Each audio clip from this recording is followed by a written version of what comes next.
工业蓝图系统已接入，本节点上次活跃约240万年前。都听好，上级没给后援，天上不会掉补给，大陆也不会再派一艘船，我们只有这艘老船、一舱底的物资以及100条命。找不到目标岛，我们就全得死在这片海里。江指挥，这破雷达彻底瞎了，咱们闯进热带乌合带了。老天爷闭着眼岛，可能就在眼皮子底下，也可能根本不存在。柴油还剩多少？最多够这艘老破船再转2天。2天后找不到岛，咱们就只能随波逐流了。12点钟方向，那是什么？看那边。海图上的坐标，没错，是岛，是咱们要找的岛。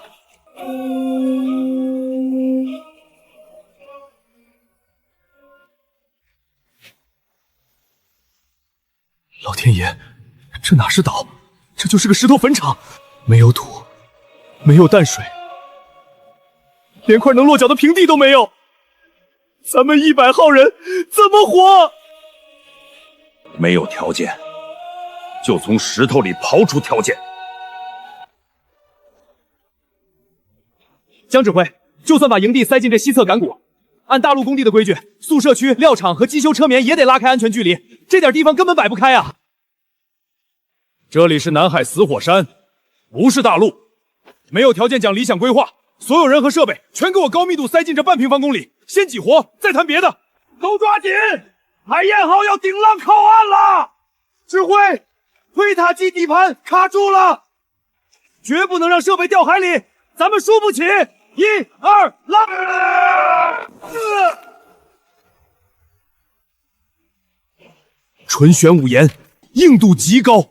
老郑，这岛不仅是牢笼，更是取之不尽的建筑死料。死料？用它烧石灰、制水泥、炸山填海，这半平方公里不够，我们就自己给岛扩出平地。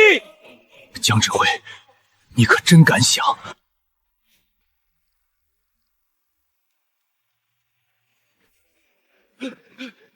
撤人！快让码头的人撤！出了什么事？气压降得太邪门了，台风中压过来了，必须立刻把船开出湾子，晚一步，海燕号就得连船带货底朝天。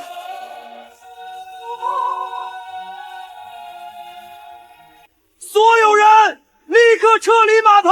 江指挥，来不及了，人上来，物资先绑死，保命要紧。不行，宁可船轻装冒险，岛也不能变成瞎子哑巴。刘志强，发电机和电台拆成零件，也得给我弄上岛。明白，拼了这条命也给您留住。江指挥，我把海燕号开出去避风，等我回来。我等你。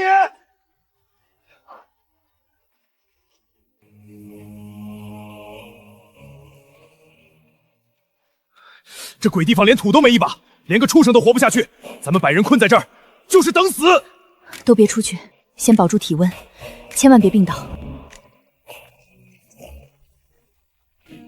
地震？不对，这是地底岩层挤压的声音。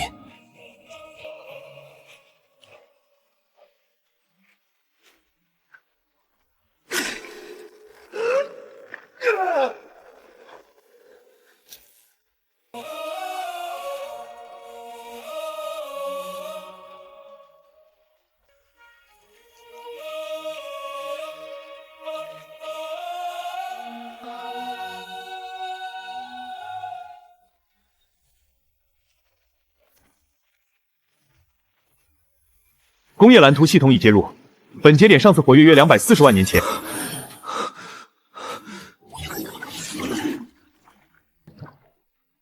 原来这座岛真正的资源不在眼前，而在山里。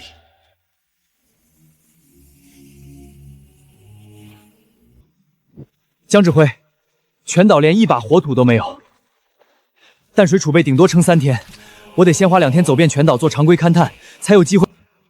不用2天，跟我走。去哪儿？去挖井，顺便找煤。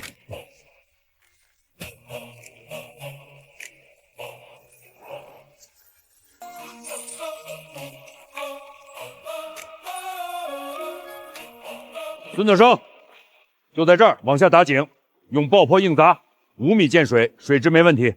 工程兵，拿炸药来！往南200米，那片灰黑色岩层带是优质露天煤棚，能直接开采。旁边紧挨着的就是耐火粘土层，正好用来烧砖建窑。江指挥，这连个露头都没有，您连煤和粘土半生都看出来了？老陈，这座岛真正的资源不在沙滩上，而在山里。先把水挖出来，让人活下来。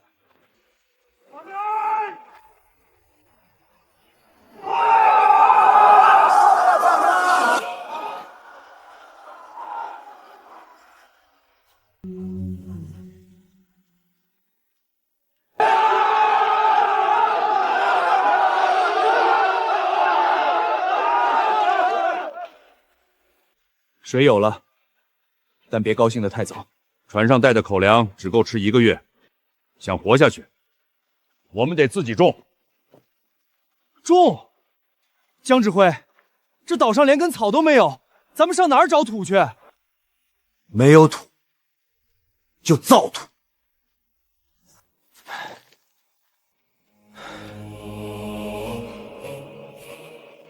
江指挥，出发前为长期种植准备的应急物资里，还剩2箱磷矿粉，全在这儿了。指挥，您让我把剩饭、鸟粪、石头粉再加这矿渣拌一块儿，这不是瞎胡闹吗？这玩意儿能种活土豆？老德，火山碎石保水，粪便和缸水提供有机质，磷肥促生长，这就是我们活下去的土壤。每人10斤土豆种下去，收好了就能变成100斤。想让大家不饿死，这堆东西就是命。这位江指挥不是在画大饼，他是在拿命给我们算细账啊！懂了，指挥放心，这堆命，我王德发豁出命也给他伺候好了。指挥，发热了，这土算是造起来了，马上就能下土豆种了。90天，3个月，我们的口粮和柴油根本撑不到那时候。指挥，咋了？老德，按农时来，我们全得饿死在这座岛上。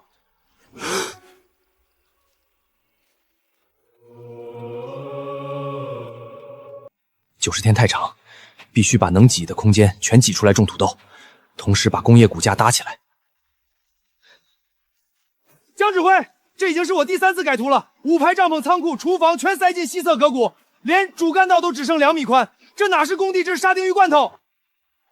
老林，在这岛上宽出半米通道，就意味着少种50斤土豆，可能饿死3个人。可这连推个独轮车都费劲。通道留1.5米够走人就行，剩下的地方全给我留出来，堆肥、种土豆、建厂房。行，我按最极限的来。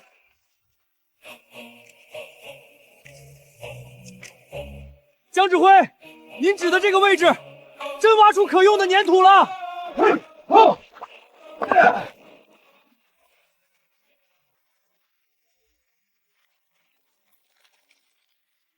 白忙活，全成渣了。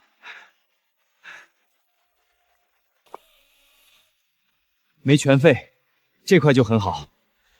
唉，指挥，100块里挑不出10块能用的，这效率。有了砖，就能建永久厂房和宿舍，把帐篷区的地腾出来种土豆。老孙，把泥再和重点，避开干盛风，避开干热风，继续采。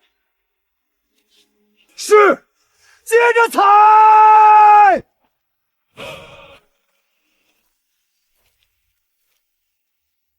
老孙，砖只是第一步，马上抽调人手，准备烧木炭。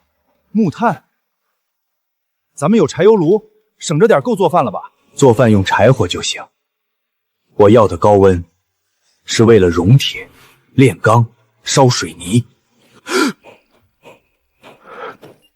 没有高温工业，我们永远被困在石器时代。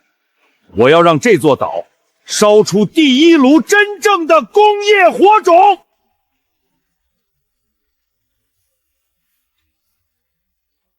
铁线木，这玩意儿在南海连当柴火都嫌费劲，岛上没别的树了，江指挥要烧炭，再硬也得砍，用断夺带形改锯片。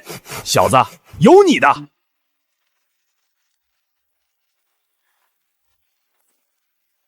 指挥，成了，全成了。这不是用来烤火做饭的，这是反炎剂，有了它，我们才能烧出高温，才能熔铁、烧水泥，给金属退火。这是这座岛工业的基石。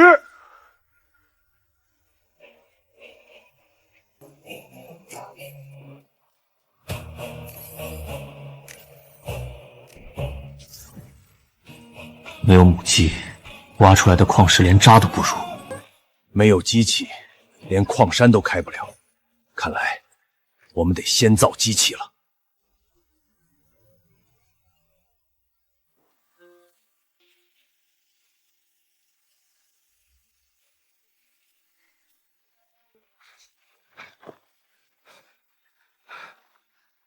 指挥，账算出来了，砖和木炭勉强够初期造棚，但船上带过来的柴油，满打满算只够发电机和推土机再撑14天。没了柴油，咱们连晚上照明都成问题，这地也没法推啊！所以老子必须把船开出去。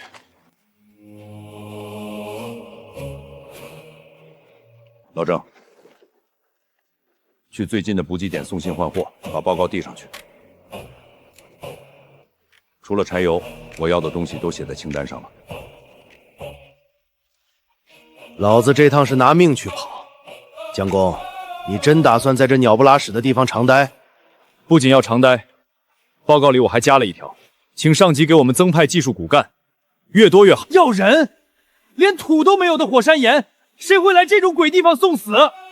现在没人来，是因为这里一片漆黑。等我们建起工厂，有了电，有了机器，这茫茫大海里，我们就是唯一的光。光在哪里，人就会往哪里聚。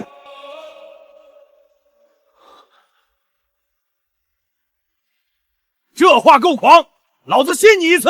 等我回来，希望能看到你说的光。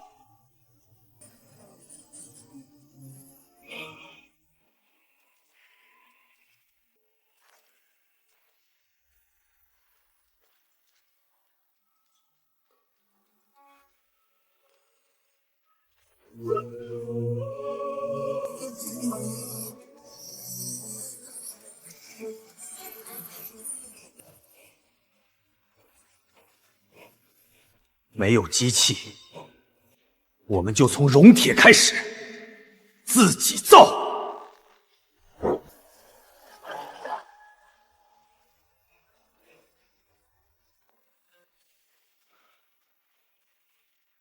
把底舱清空，这些压藏铁、废群斗、旧鏊链全搬上去。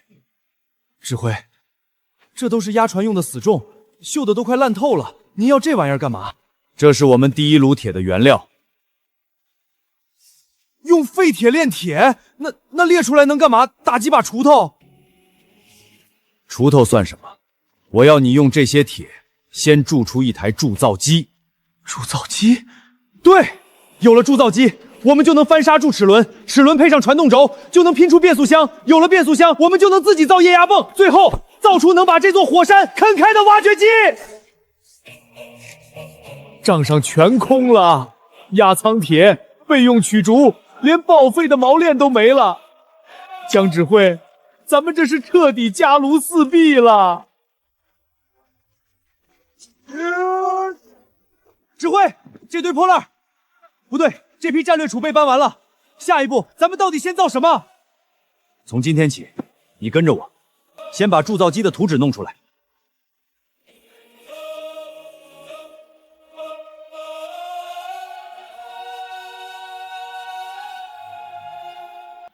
别人看这是一堆破铜烂铁，但对我们来说，这是一台能啃山的机器。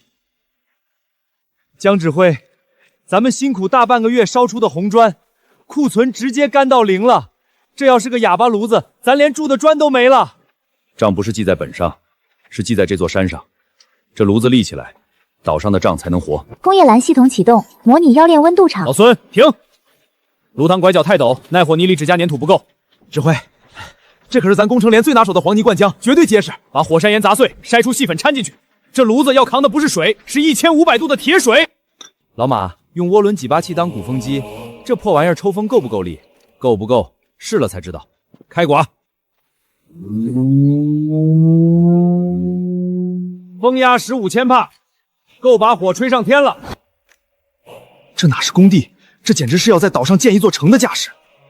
马万山，开风机，装料，都退后。这第一炉要么流出铁水，要么炸炉。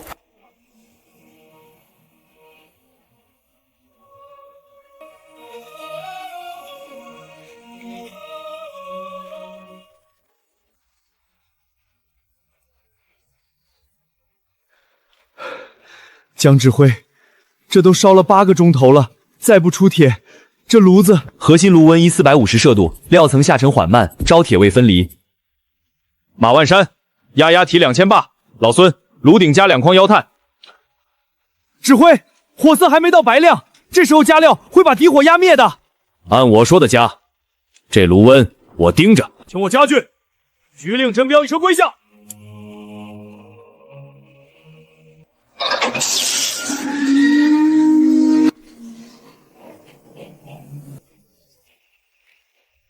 底火旺透了，指挥，你简直料事如神。炉况稳定，放渣。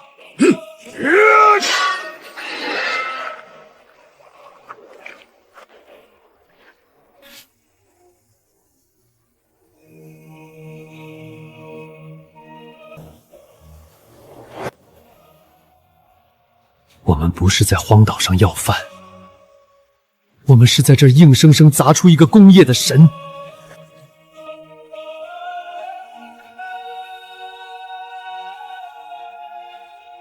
所有人退后10米。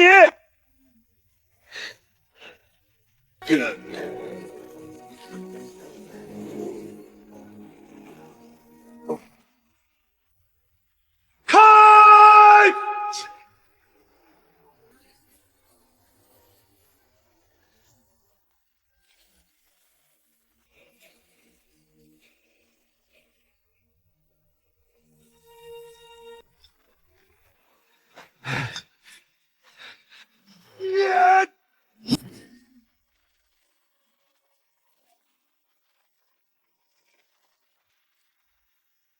指挥，床身出来了，是不是明天就能下料？咱们的挖掘机终于能上生产线了。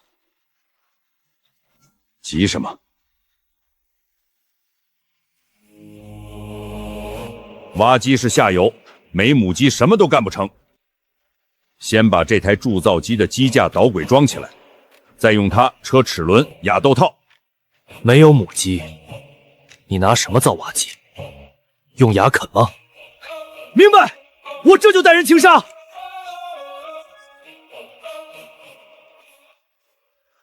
指挥，算出来了，第一炉铁水收得率85%。多少？85？咱们这连砖带泥估出来的土高炉，比内地国营大厂还要高。80也没用，铁水倒进沙河才算完成第一步。指挥，这可是好几百斤生铁啊！咱们终于有自己的铁了。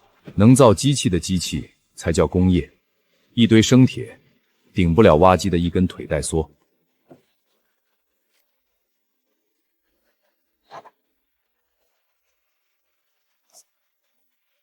15天造不出合格齿轮，全岛的工业链就卡死在这第一步。这几个受力点是精度核心，按这个刮，差一点儿，整台机器就是废铁。指挥，我在部队只刮过柴油机缸盖，这起床凿轨面积太大了。别人是用手刮，你用感觉去跟这堆铁对话。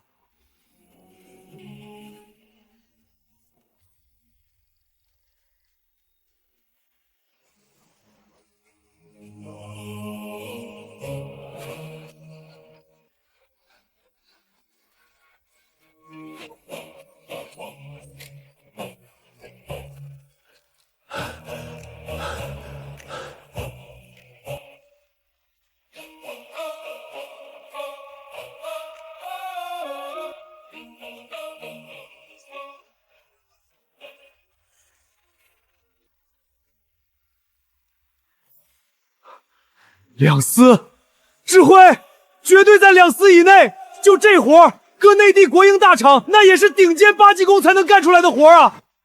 智慧，我懂了，按您标的点下刀，每敲一下，这床子的脾气全顺着锤子告诉我了。悟性不错，立起来，时机。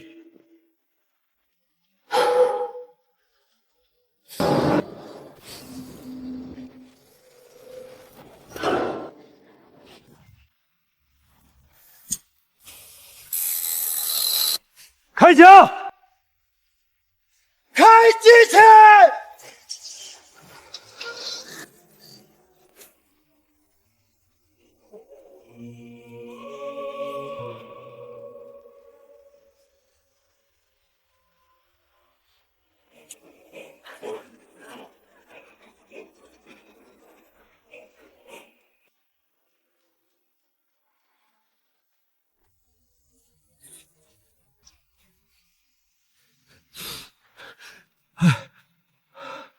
撑住了，真的撑住了！别喘了，浇铁水。先倒你2水，快！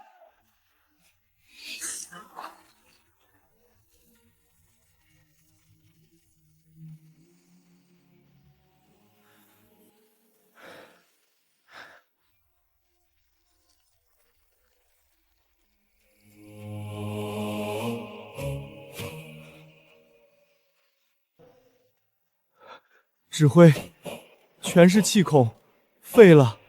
沙形太湿，排气孔没扎够，铁水浇进去，水蒸气把铸件炸开了。那这10几天的活全废了。把剩下的沙形拉到风口处，晾足1天，把潮气全抽干。明天再试一次。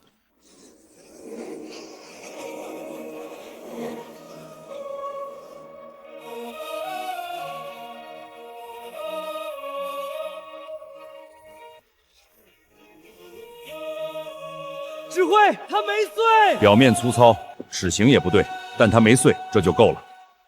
这是岛上自己生出来的第1枚齿轮，它能咬会上，就能咬死这座山。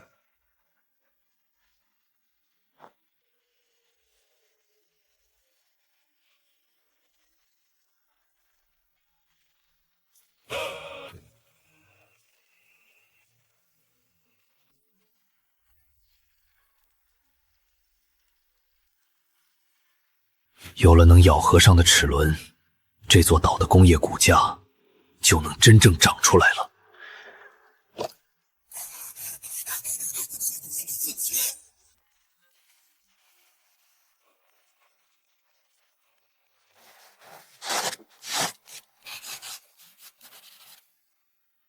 指挥，照这张图，咱们真能自己造出挖机，不用再一抄一抄啃石头了。想多了。没有高精度的磨长，就做不出合格的液压阀；没有合格的液压阀，挖机就是一堆废铁疙瘩。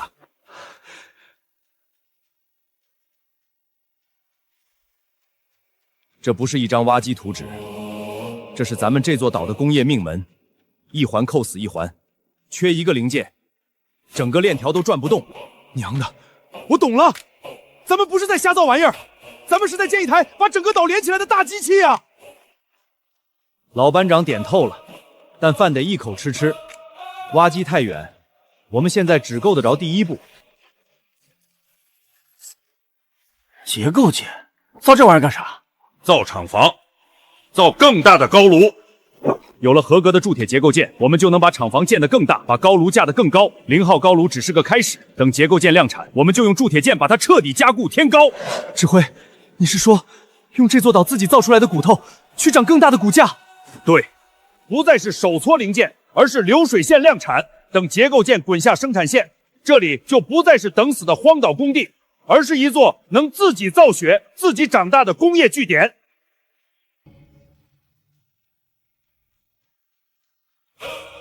今晚不睡了，出第1套结构件图纸。明天给我把0号高炉的炉身往上接，我要这座山长出第1节硬骨头。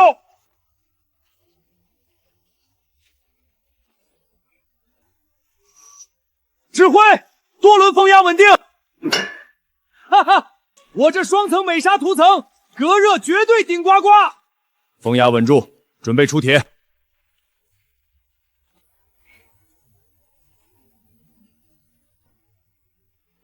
1530度，喝go！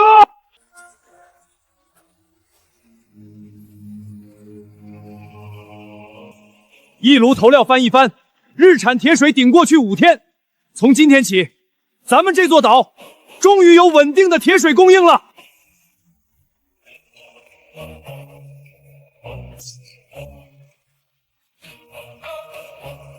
指挥，螺栓、螺柄、垫片、角铁，全出来了。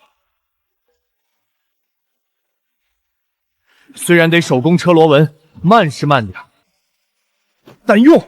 以后搭厂房拼机器，再也不用从大陆运这些破烂了，咱们自己能造工业零件了。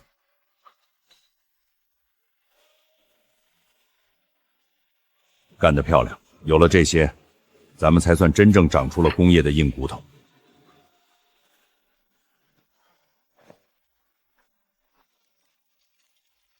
指挥，照这个产量，咱们的结构件半个月就能翻10倍。建大厂房架新高炉全够了，这就像滚雪球，越滚越大呀！哈哈哈哈哈！先别高兴得太早，结构件只是没技术含量的开胃菜，真正能让机器转起来的高精度机械零件，还有发电、电控必须的电子元件，才是要命的鬼门关。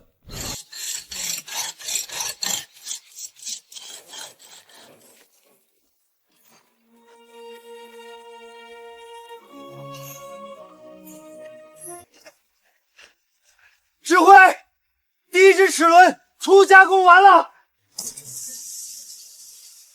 胡闹！用海水淬硬齿面，沿边会残留在缝隙里，这齿轮用不了几天就会锈成渣呀！先解决有没有，再解决好不好。去把王班长改造的废油桶蒸焦栾推过来，用废柴油和煤香油蒸出粗制淬活油，先让齿轮能转起来。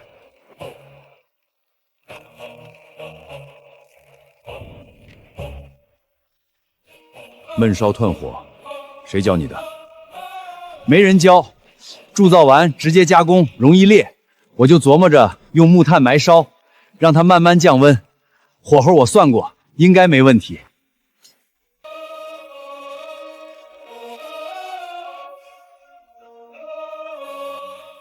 指挥，以后这些工艺细节我盯着，您不用天天跟在后面催，省点心。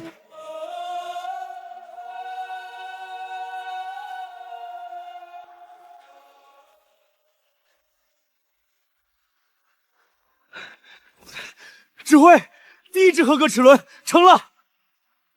机械骨架有了，但机器还缺听懂人话的神经。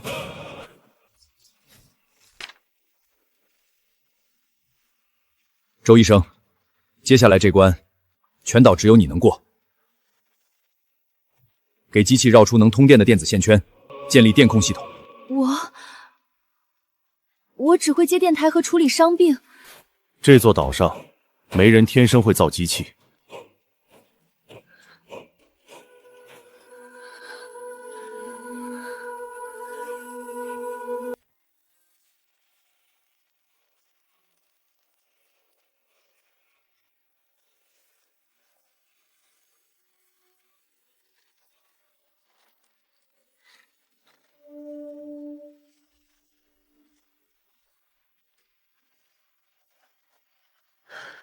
指挥，绕线电阻、简易开关，还有这个叫机连器的玩意儿，我都攒出来了，但太耗铜了。铜油烤的绝缘层很脆，报废率极高，我们的库存撑不了几套。你看到的是耗铜，我看到的是把人从机器里解放出来的希望。接上电源。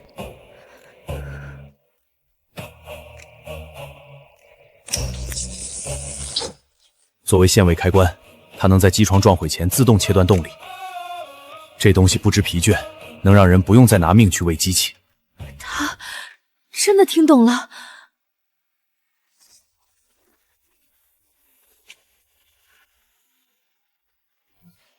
机械有了骨架，现在又有了神经。志强，准备给机器装上手脚。指挥，难道我们终于能造挖机了？挖机还早，现在最要命的是运不出矿渣，填不了海。有了电控开关，我们就能先解决液压阀的基础控制。下一阶段，举全岛之力，造出自卸卡车。自卸卡车？指挥，你要让这岛上跑起来一辆咱们自己造的车。对，用这辆车把这座岛彻底撑开。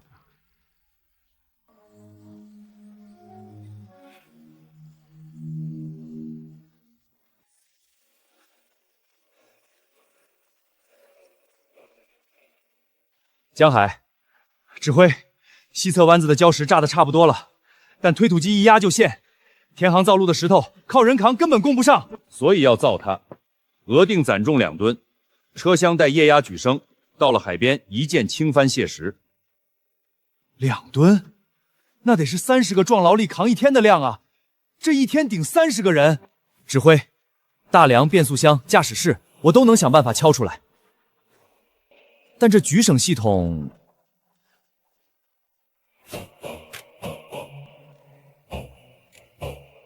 要顶住几吨的压力，必须要有高强度的合成橡胶密封圈。我们连橡胶树都没有，拿什么造？没有密封，液压油直接就崩了。合成橡胶，哼，你们这些搞工业的，连老祖宗的土办法都忘了。郑船长，这是高压油缸，不是渔船。老渔民修木船，水密舱的垫料怎么来的？拿生牛皮泡进滚烫的桐油里，反复熬煮3天3夜。那玩意儿泡水不烂，坚韧得很，用它做垫券，扛不住油压。牛皮泡桐油，我怎么没想到？在这座岛上，土办法就是最高科技。志强，就按郑船长说的办。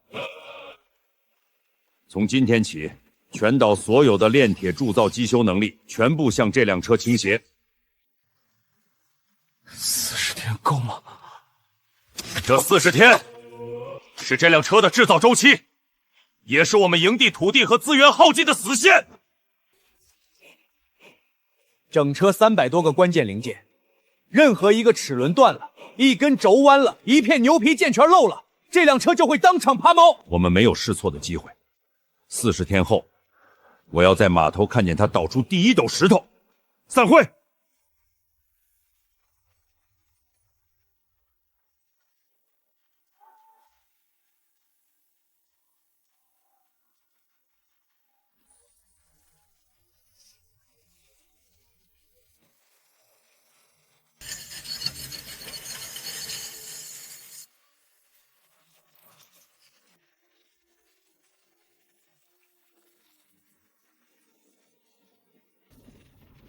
高卢工铁水铸造机工毛坯，机修班供加工件。这台自雪车就是检验全岛工业体系的第一张考卷。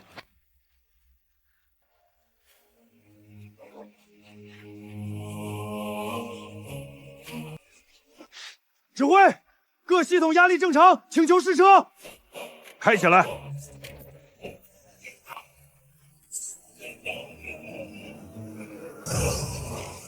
别散架，千万别散架！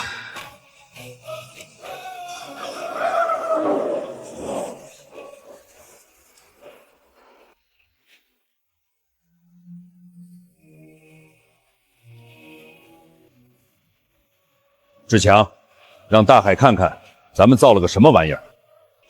郑船长，看你的牛皮箭头顶不顶用了？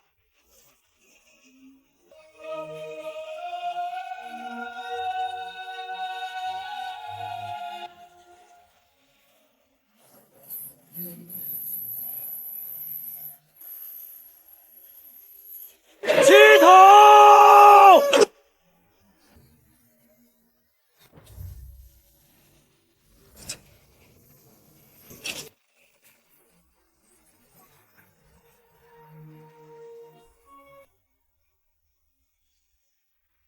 ！2吨，一车挡30个人工。总指挥，咱们真的把地填到海里去了。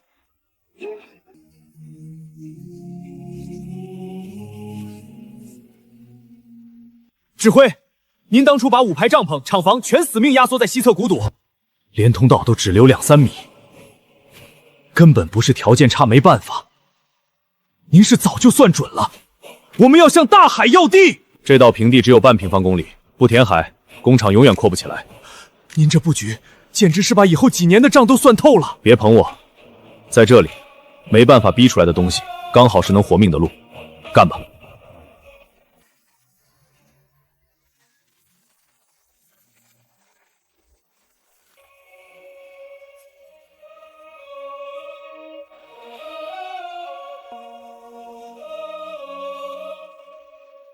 指挥，这运量没问题，咱们这底盘和液压系统稳得很。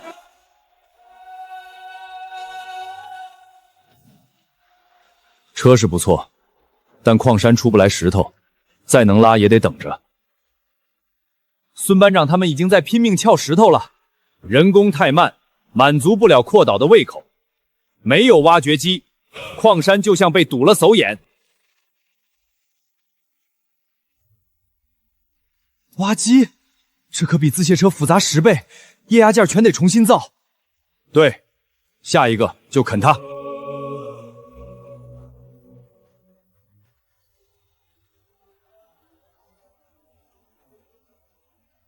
别光盯着那张大图流口水，履带和发动机我们能凑合，但这上面的液压系统才是要命的关爱。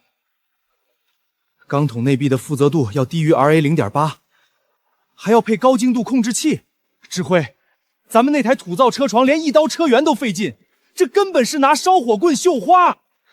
别人不行，不代表我不行。没有镜面，我就用刮刀一点点刮出镜面。密封件我也扛了。差一丝，整个挖机的液压系统就会彻底瘫痪。刮？你们拿命刮吗？机修班已经有2个人手抖的夹不住锉刀了。刘志强，你自己摸摸你的眼球，都布满血丝了。周一官，这是技术攻关，拼的就是一口气。江指挥，工业蓝图再漂亮，也得靠人来实现。精度越高，人的疲劳和失误就越致命。您要的是合格的零件，还是一堆废铁和倒下的伤员？必须立刻执行轮班制度。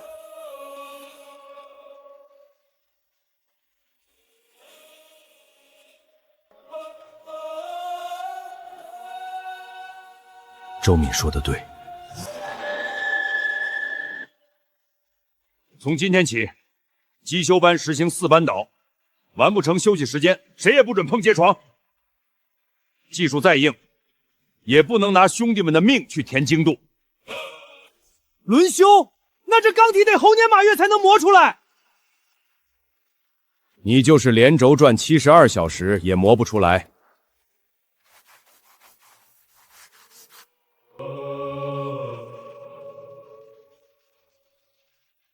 靠现有的土设备，永远干不出镜面钢管。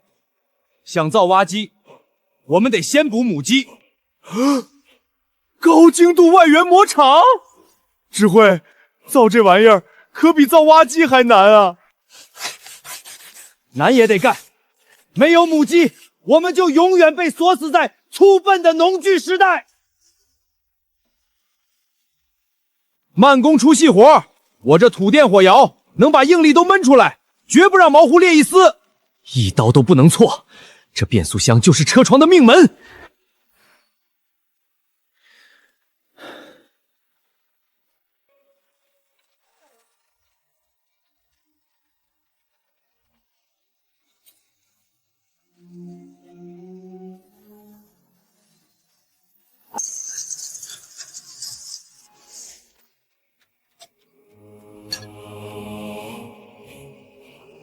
怎么了，志强？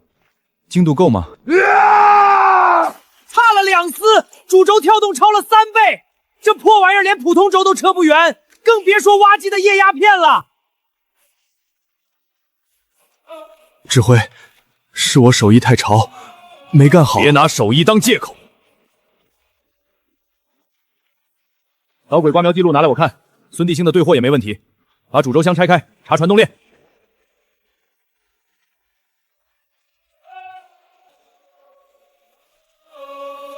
齿轮咬合间隙都对，传动链没松光啊。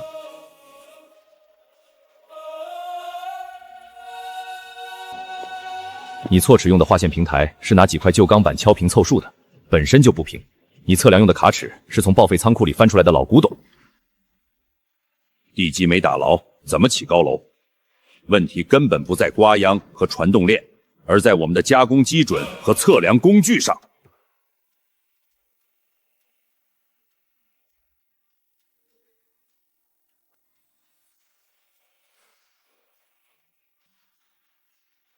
拿铜皮垫片和红丹粉来，我们用最笨的办法涂色对盐。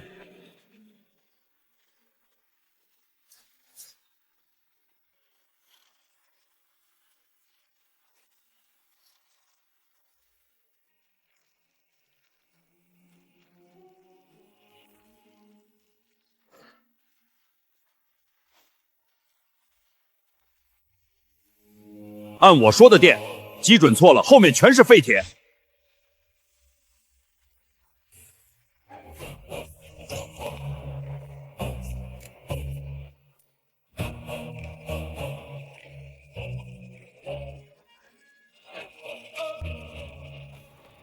转向跳动0.8丝，纵向窜动0.5丝，可以了。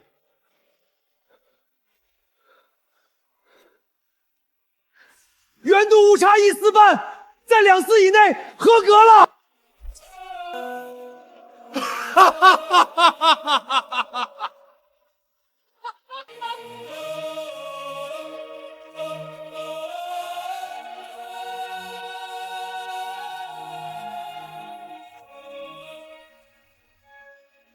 指挥，这一仗咱们赢了。这只是进门的门票。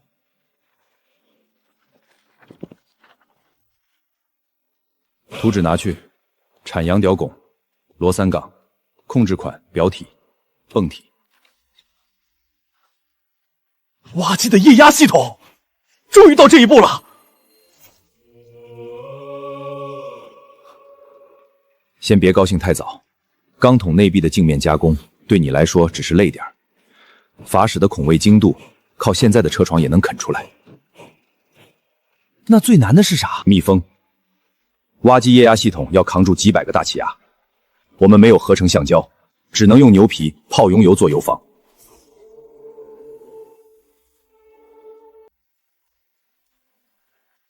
特压的时候，如果密封顶不住，高压油能像炮弹一样击穿油管，直接打死人。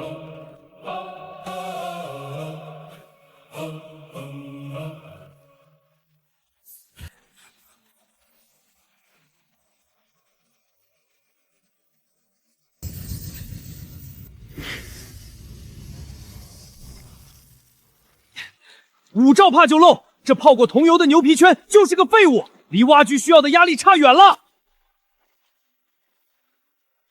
不是牛皮的问题，是我们的密封结构太死板，根本不适应现在的加工精度。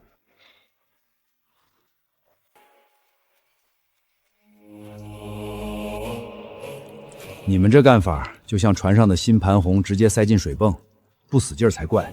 老郑，这是几百个大不能压的液压油档，不是你船上的破水泵。道理是通的，牛皮不能泡透了就直接塞，得先拿木锤把纤维砸实，再晒到半干，最后再进一遍热桐油，这叫甘甜施养。系统里的纯型招生具太复杂，不如结合老郑的经验，改成阶梯式密封槽。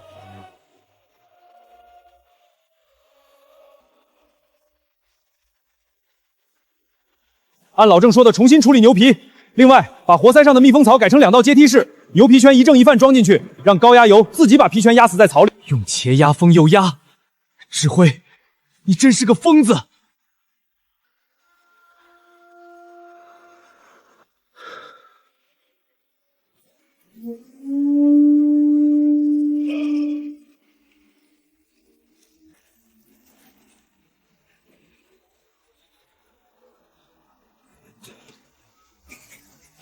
30兆帕了，要怕了！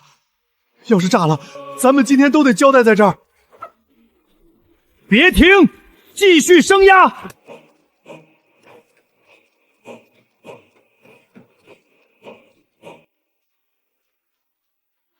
一滴都没漏，指挥成了！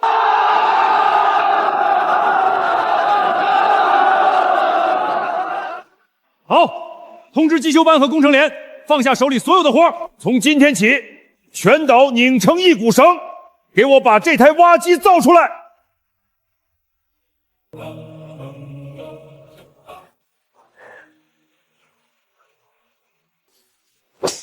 别高兴得太早，油缸只是手脚，要让他听使唤，还得靠这个。多路闸，这闸线的精度比车床主轴还高，差一丝，整台挖机就会瘫痪，能做吗？机修班就算把铁磨穿，也给你磨出来！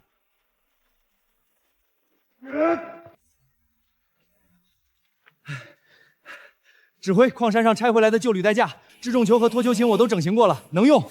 老孙，把能用的全洗出来，缺的结构件用铸造机补，履带底盘交给你。得嘞，今晚连轴转。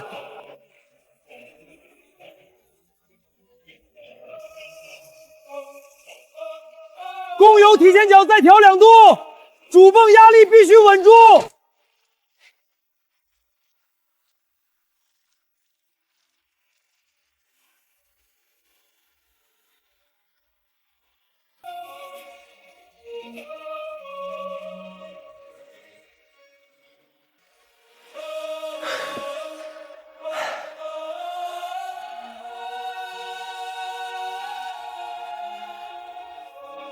管他几路阀，老子让他通他就通，让他断他就断。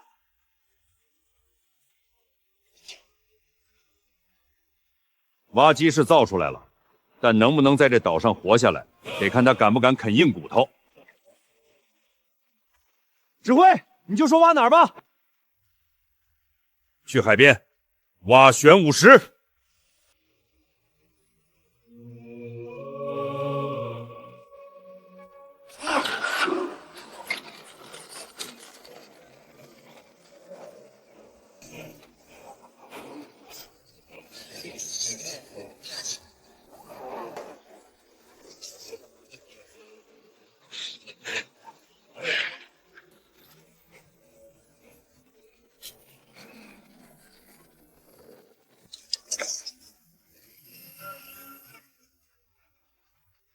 没散架，挖起来了！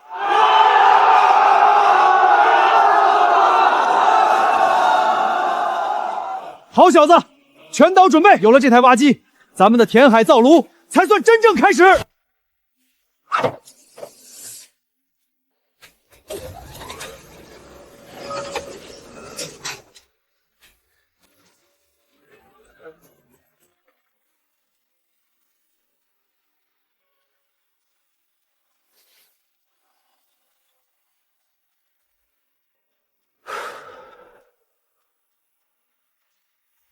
刘志强，滚下来！指挥，挖机没散架，咱们有自己的重装备了。好小子，从今天起，你不再只是个修机器的班长，你是咱们岛上第一个能造挖机的人。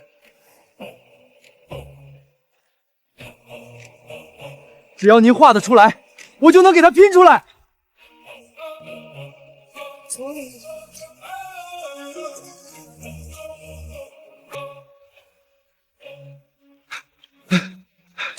指挥，不能让他这么干吼啊！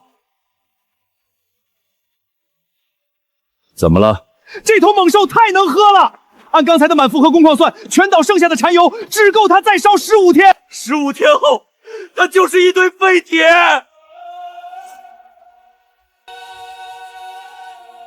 15天，那就必须在15天内把能命源问题解决。志强，往右偏2米，对，就是那儿。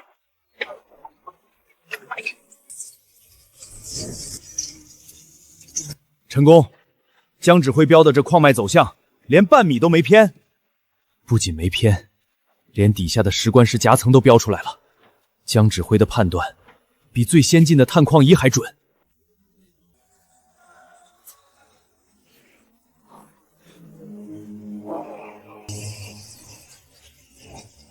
挤一点，再挤一点，我算是看懂了。江指挥根本没指望这巴掌大的古渡，他从第一天就在等机器，等我们向海里要地。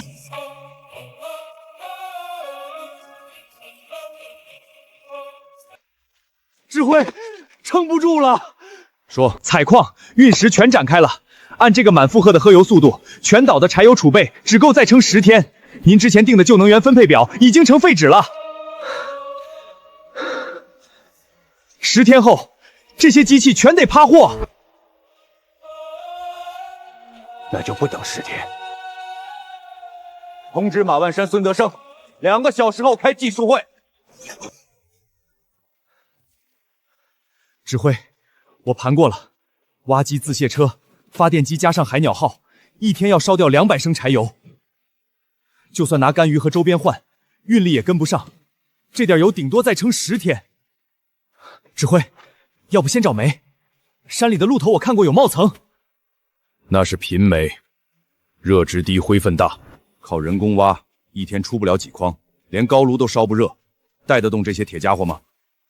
陈伯年说的对，靠外面供油，等于把咱们的命门交在别人手里，一旦断供，全得趴过。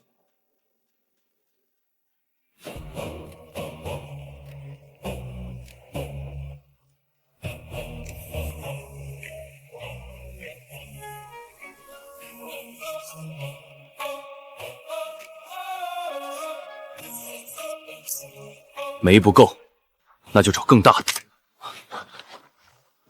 这水深得上100米，底下能有什么？有。通知孙景生、马万山，准备钻井。我们要在这荒岛上打出第一口油井。油？指挥，咱们连挖煤都要靠人用锄头抠，你上哪儿变油田出来？这得烧掉多少刚攒起来的废铁？东侧海盆是古三角洲沉积，有完整的生油层和盖腾。前几天陈伯年采的盐心里就有油剂和沥青沙，这就是最直接的油苗。指挥，你连地下岩层的起伏都算出来了，这精度根本不是靠表面勘探能得出来的。你到底还藏了多少判断？就算有油，100米水深，钻井平台、护胶套管，咱们连根像样的钢管都没有，拿什么打？江指挥，一旦发生井喷或者重大工伤，岛上没有血浆，没有手术台，甚至连专业的外科器械都不全。如果出事，我兜不住所有人的命。我是总指挥，出了天大的篓子我扛，等油真喷出来，你们就知道这险必须冒。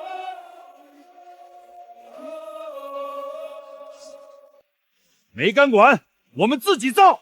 刘志强，我要你用车床啃出高强度钢管，还要造钻机的大功率转斗筹。指挥，现在的车床主轴精度和动力，啃高强度钢，主轴会断的。主轴断了，你就给我想办法再造一根。没油，全岛的挖机、卡车、发电机后全得趴过等死。不管你用什么土办法，这根钢管你啃也得啃出来。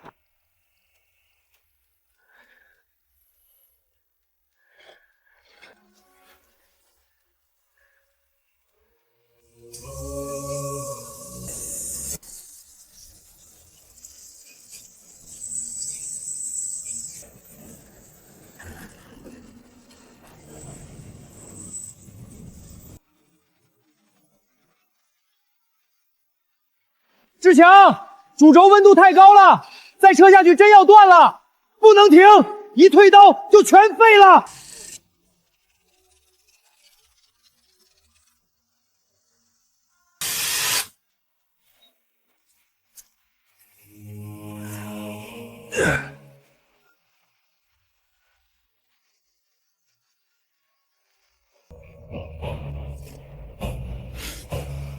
专业护体套管没有，只能用后壁钢管满焊代替。钻机动力端也靠这台老柴油机硬扛了。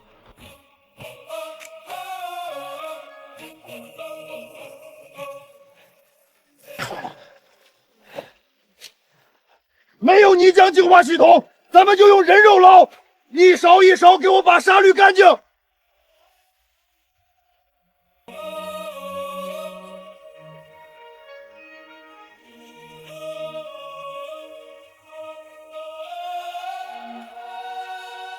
刘志强连续38个小时没闭眼，他的手抖得连扳手都快握不住了。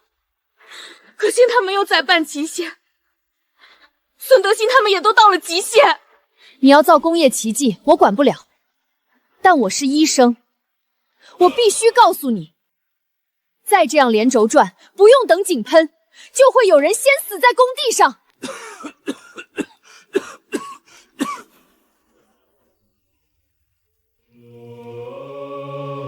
我保证，第一钻下去，只要机器不停，所有人立刻分批强制轮休。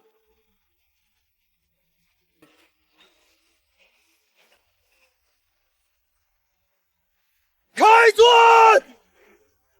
启动！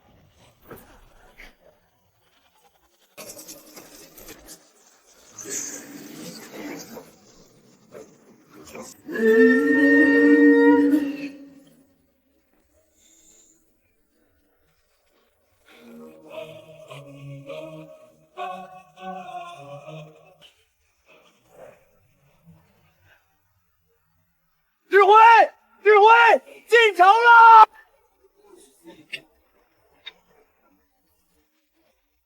志强，硬沿钻，转速太高，钻杆要扭断了。停钻，上提2米。老陈，立刻取芯。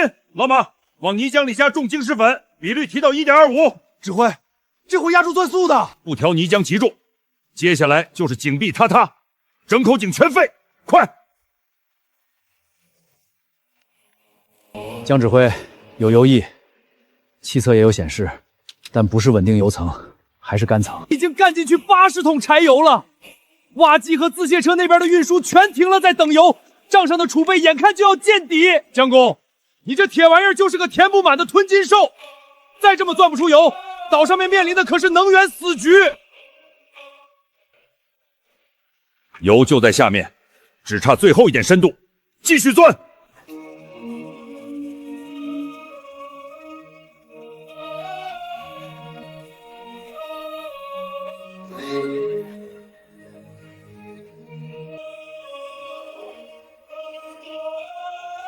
指挥，泥浆反出量不对，要出大事儿！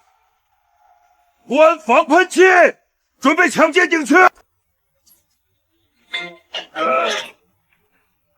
老马，开咸速杂循环。志强，往泥浆池加重晶石，压住它。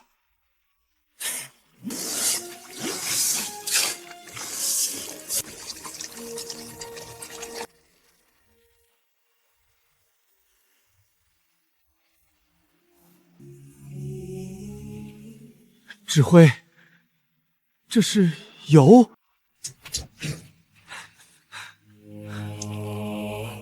荧光机显示是工业油流。江指挥，我们真的打出油田了！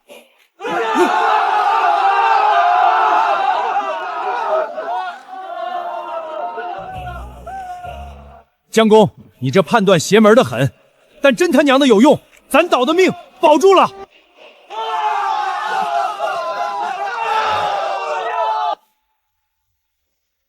先别高兴太早，油在地下几百米，怎么抽上来？就算抽上来，这是原油，不是柴油，咱们的设备烧不了它。你的意思是，有油也白搭？从明天起，停掉部分填海运输，集中所有钢材，先造抽油机和蒸馏塔。炼不出油，挖机照样得趴锅。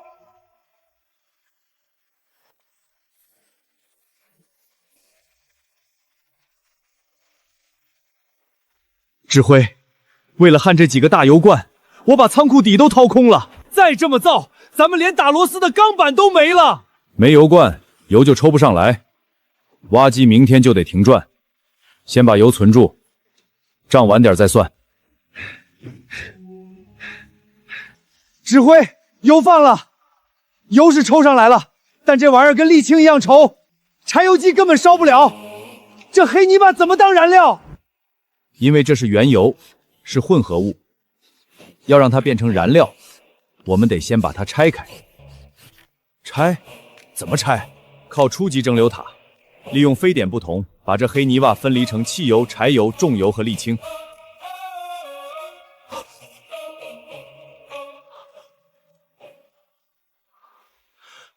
你是说，咱们不仅能自己造柴油，不被外面掐脖子，剩下的汽油和沥青还能装船运出去换物资？这黑玩意儿是钱啊！对，炼出油，岛就有了造血能力。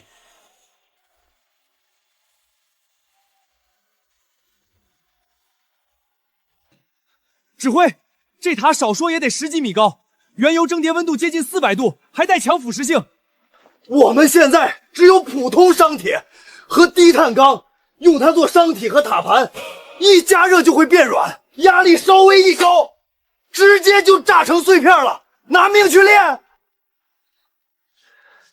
没错，这已经不是加工精度的问题了，是咱们根本没有能扛住这种工矿的材料。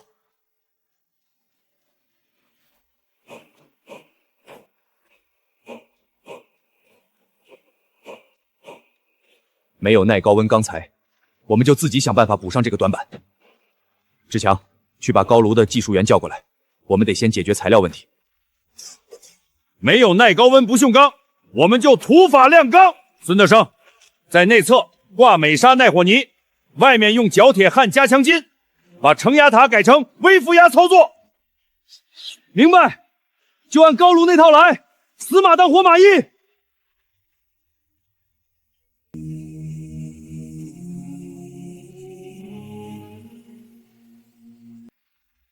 指挥，这玩意儿真能扛住4度高温，别直接炸了。能不能扛，点把火就知道了。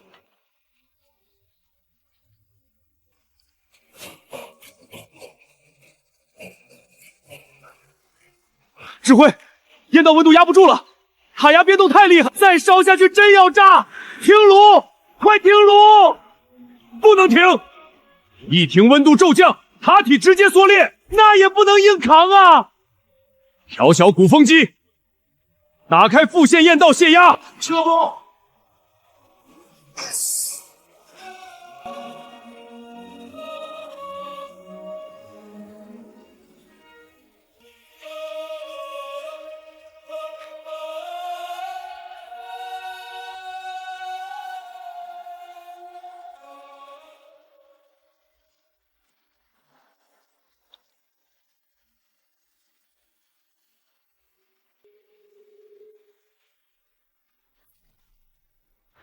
成了，我们真把这黑泥巴炼成油了。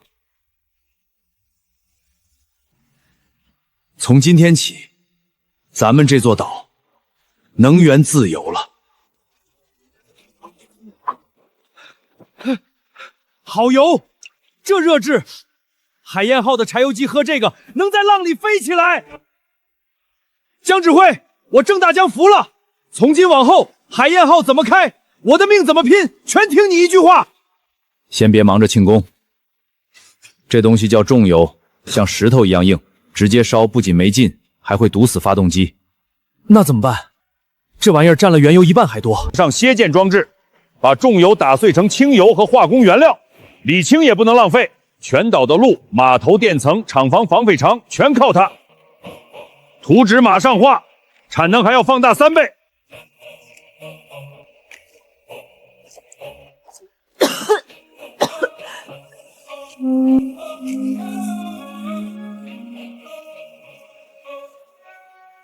这水已经毒成这样了。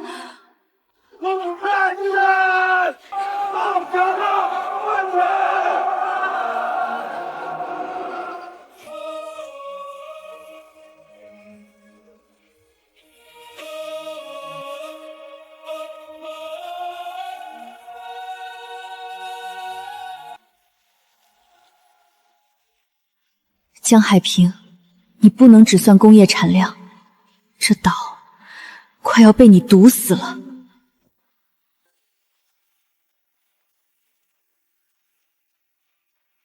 蒸馏塔稳定了，下一步就是上重油炼炼装置，图纸马上画，设备立刻送，所有班组都得跟上。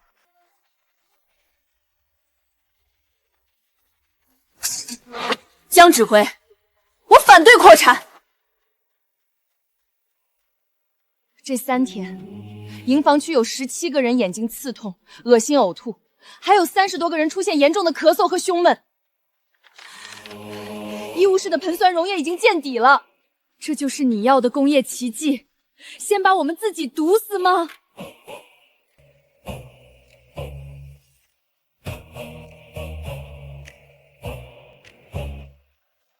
污染的账，我认。土法炼油的废水废气就是毒，我比谁都清楚。那你还要扩大产能？因为我们停不起，停下蒸馏塔，挖机就得停，自卸车就得趴筐，填海造陆全得断。没有油，我们拿什么守住这座岛？拿咳嗽去挡外界的炮吗？可如果连站在这里的100号人都倒下了，你造再多的油给谁用？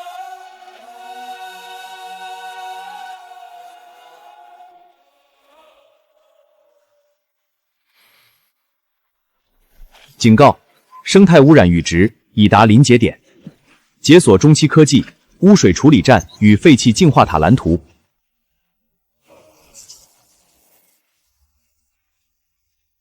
谁说发展就必须以牺牲健康为代价？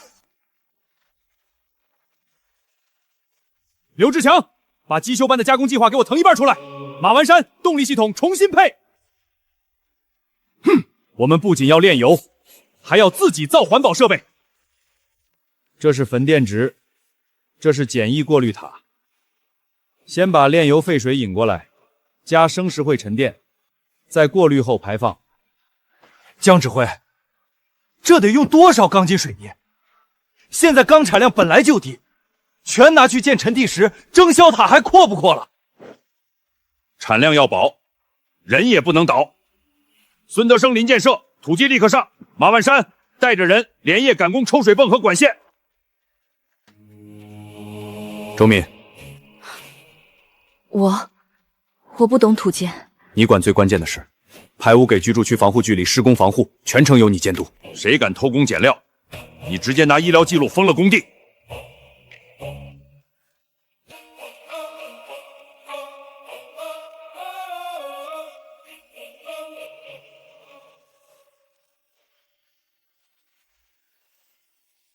刚才在会上，你拍桌子反对是对的。你不怪我一下犯上。我们建工业体系，是为了让人活下来，活得更久，不是为了打造一座死城。账不能只算产量，也要算人命。江指挥，要是治污设备跟不上，我真会封了工地。我相信你会，去量吧，按最高标准卡。江指挥，算出来了，建沈顺池过滤塔，加上配少需要15吨水泥，3吨钢材，咱们自己产的根本不够，外购的话拿什么去换？那就继续扩产，矿山高炉砖厂产能还要提，还要扩？现在100号人连轴转都快顶不住了。船长，通知大陆，我们需要更多的人。你疯了！这破岛现在这条件，再来人连站的地方都没有。地方不够，就继续填海，人必须要来。边生产边修正，这套治污系统顶住了，岛上的发展才算真正走上正轨。防护距离达标，排污口也改到了。江指挥，人命账我会一直算下去。防守有了，该拼进攻了。走，回研发中心。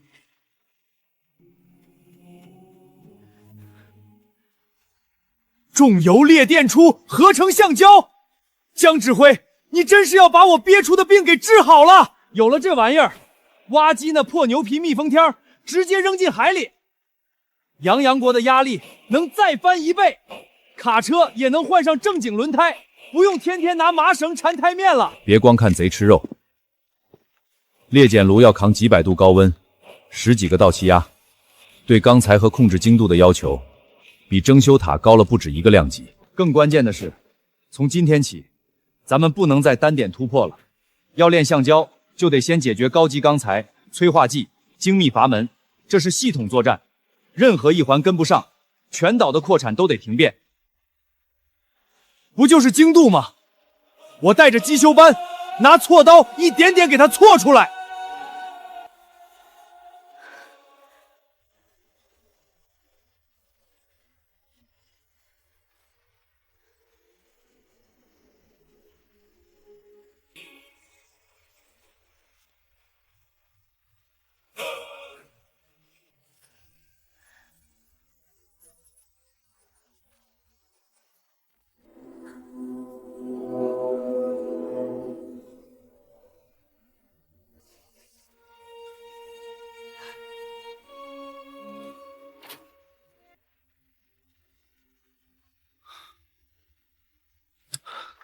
江指挥，是艘故障货轮，要避风。带建国过去，记住，只展示砖、木炭和柴油，别的一句不提。换咱们最缺的西药、罐头和旧机床工具。建国，别让人摸咱们的底细。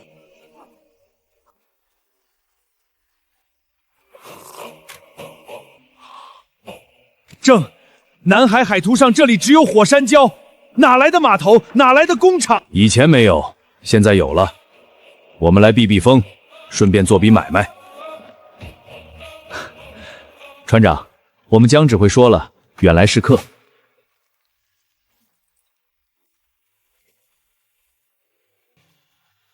这是什么？你们用石头盖房子？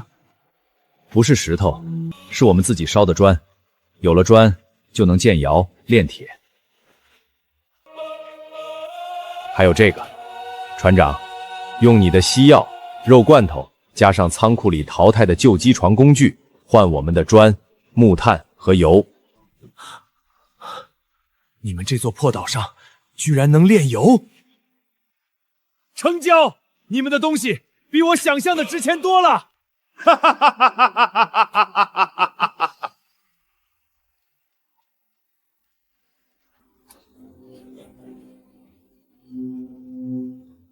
正，你们这座岛太显眼了，用不了多久，这片海上的人都会知道这里有一座会发光的岛。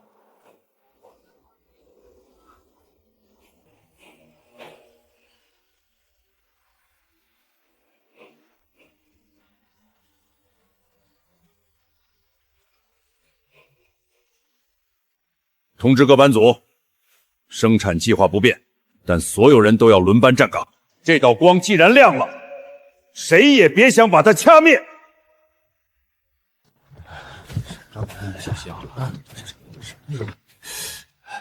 郑船长，你们这岛上连西药都有？刚从外轮上换的。既然上了岛，就不会让你带着伤熬。先去领口粮，有手艺的去机修班，没手艺的去矿山。先干活吃饭，账我都记着，绝不亏待大家。看什么看？自己造的！走，带你们去瞧瞧，什么叫咱们的岛！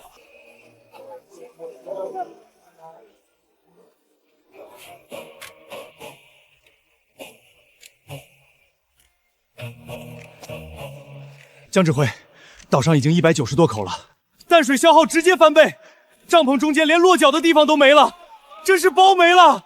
更要命的是卫生，人挤人，污水排不出去，一旦有人发烧病倒，很容易传开。海平，高炉再壮观，人也不能一直住在垃圾堆里。建国，把砖窑的产量给我提到最高。这么多砖，先建什么？先给我盖能住人的红砖房。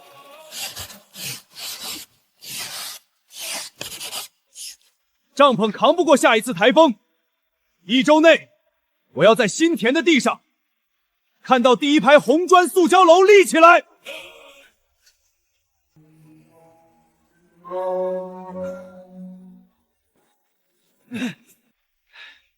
江指挥，这红砖楼我没法按图施工。老林，你疯了！190多号人快没地方站了，没地方站也不能拿命填。这是南海，12级台风能把树刮成牙签。红砖房密度低，重量沉，抗风差，一场台风就得塌。要建就必须上钢筋混凝土楼房。建一幢3层宿舍楼，需要多少水泥和钢筋？至少30吨水泥，5吨钢筋。人工办灰供不上这个量。要想让全岛住上扛台风的楼，我们就必须打通自己的水泥和钢筋生产线。林工提的目标很明确，我们就按这个干。老孙，立刻扩建石灰窑，把粘土、石灰石和铁矿渣按比例混合，给我烧出水泥水力。烧东西我最在行，土窑也能给你焖出水力。老马，你带队解决球磨机，把烧好的砾素磨成细粉，那就是水泥。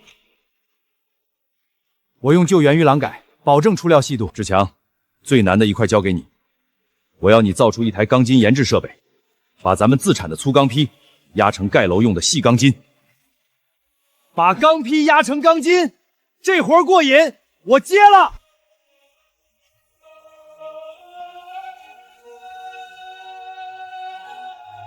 等水泥和钢筋一出来，我保证3个月内让这田钢区立起一排排大楼。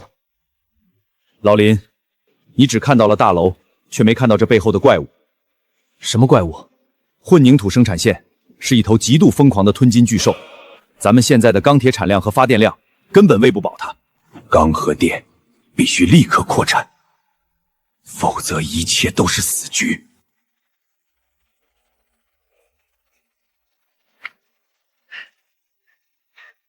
江指挥，最后一批钢筋研制完成。江指挥，土窑焖出来的第一窑水泥砾箱磨成粉了。不管发电机会不会烧红，今天必须把这头巨兽喂饱。涂料。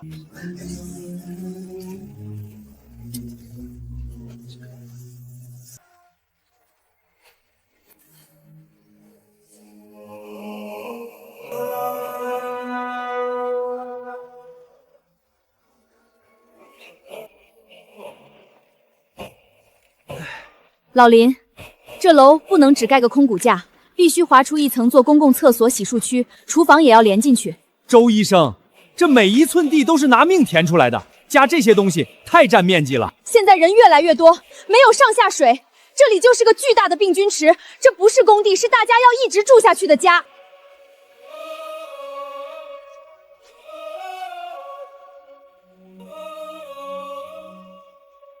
听你的，改图纸，砸钱砸料，一步到位。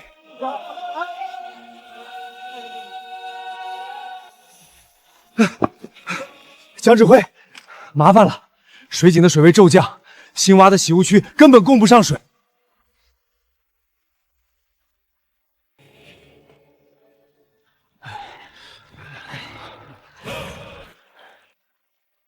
用水点太分散，靠人工挑水不仅不够，还容易引发污染。靠挑水省建楼吗？不能。你的意思是？既然要让几百号人过上城里人的日子，那我们就自己建一套自来水厂和供水管网。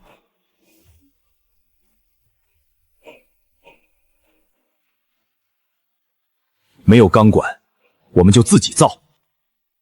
方老喂！江指挥，第一批铸铁管和轧发毛坯浇铸完成，马上上车床车螺纹。沿合机组装完毕，试转正常，备账随时能见。好，老林，官豆挖的怎么样？生活区到水井的主管沟已经见底，就等管子了。不管机器熬不熬得住，今天全线铺开，我要让全岛都用上自来水。自来水！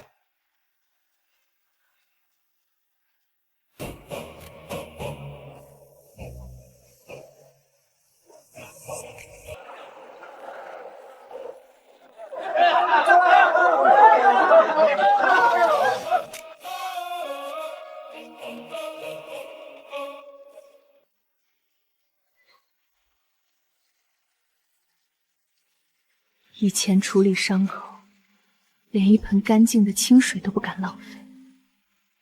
这是真正的清洁水源。老陆地上的工业只看机床和高炉，但在这座岛上能救命的自来水厂，也是工业体系的核心。你把大家的日子也算进你的蓝图里了。人活不体面，工业就没有根基。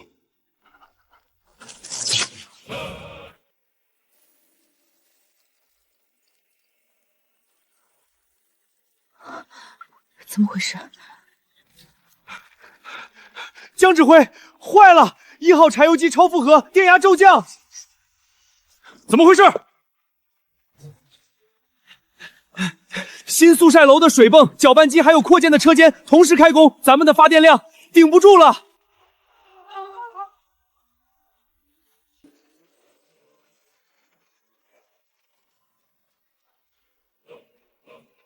水通了，电却要断了。再这么烧下去，柴油机得报废。要不要先给生活区拉闸限电，建更大的电厂，先保住水泵和生产线？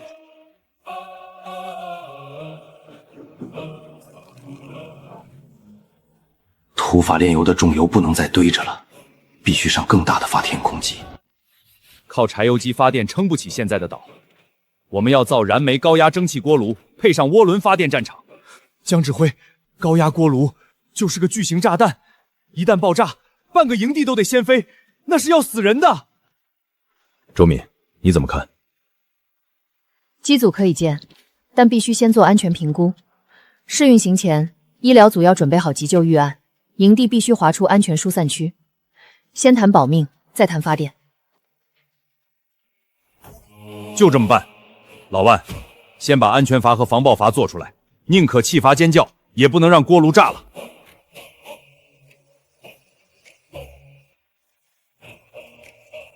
江指挥，内壁全用高炉剩下的镁砂和水泥浇筑，绝对扛得住高温。涡轮转子精度要求太高了，差一丝就会震碎。每一条密封槽的接触面积都得达到95%以上，漏一点气，压力就上不去。医疗组就位，应急通道畅通。压力1.2兆帕，温度340度。暖管结束，冲转。转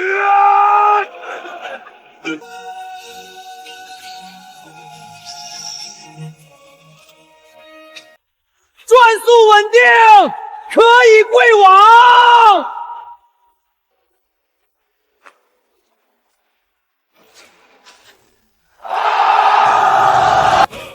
有了真正的电力，这座岛的工业骨架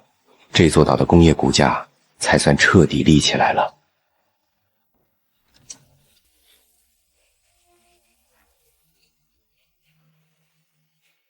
娘的，几个月前这还只是个鸟不拉屎的石头堆，现在你再看，这他妈简直是座城了。这才刚开始，有了稳定的煤电，我们就不用再抠着柴油桶过日子。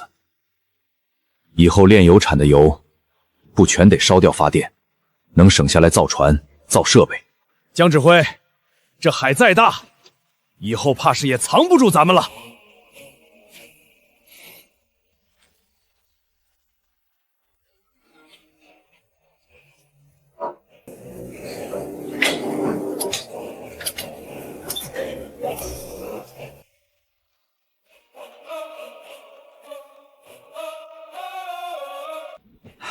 退备完成，以后这全岛的动力就看咱们那台大家伙了。老万，全岛的人今晚能用上稳当电。你是手工，这颗动力心脏被你稳稳托在手里了。都是按图施工，只要它别炸，我就能让它一直转下去。你就是全岛的温亚阀，有你在，这电断不了。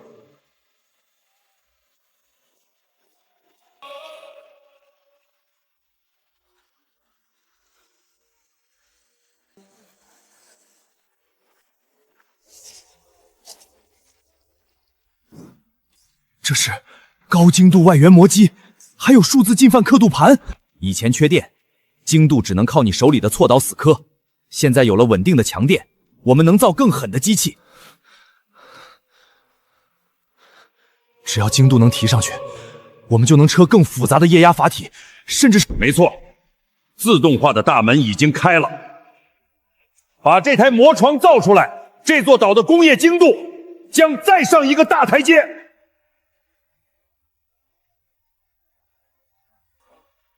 电已经稳了，刘自强，我要你把这座岛的装备水平从铸铁时代直接拉进钢铁时代。电葫芦，有了这玩意儿，咱们就能自己炼出合格的钢材。没错，铁能造机器，但只有钢才能造战舰的骨头。这台炉子决定了咱们这座岛以后能硬气到什么份上。指挥，你就说怎么干。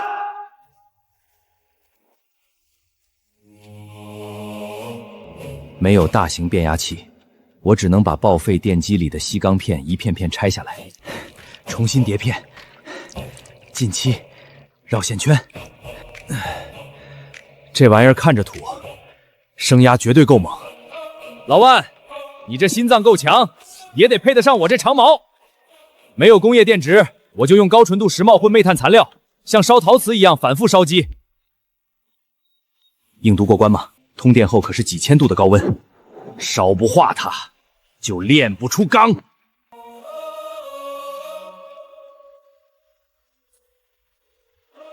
指挥，总变压器准备完毕，随时可以开启。通电。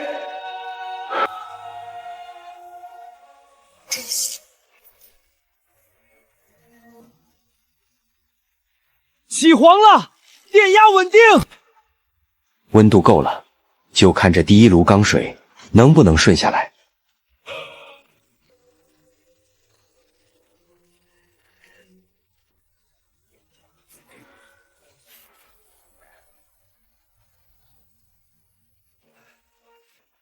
流出来了，指挥，真炼成了。这就是合金钢和工具钢。没错，从今天起，全岛的刀具、模具、轴承全部换成这种钢。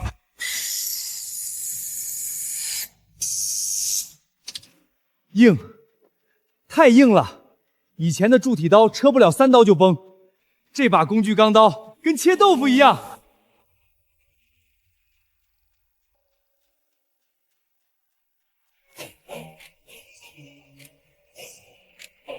指挥，你要造战舰。这海面上不太平，没有战舰的骨头，我们守不住这座岛。指挥，电机和变压器的规模再也上不去了。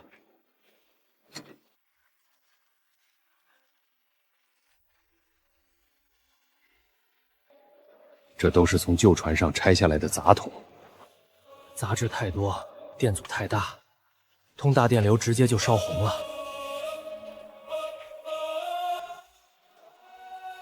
想点亮更大的岛，想让机器转得更猛，甚至想让战舰的电路动起来，我们都需要纯度5个9的电解铜。电解铜？那得多大的电槽和电流？先把电槽的架子搭起来，铜的事儿我来想办法。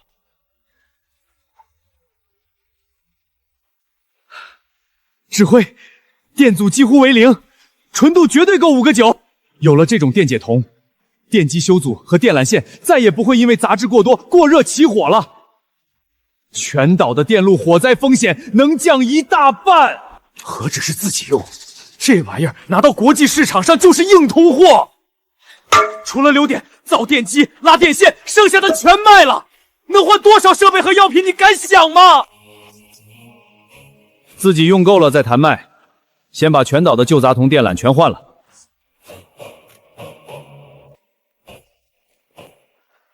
江指挥，我必须提醒你，现在医院的灭菌器、通讯台、食堂蒸箱全靠电撑着，岛越大，一旦停电，造成的风险就越高，差点升温。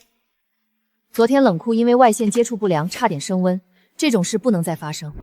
你说的对，只算产量账，早晚要吃大亏。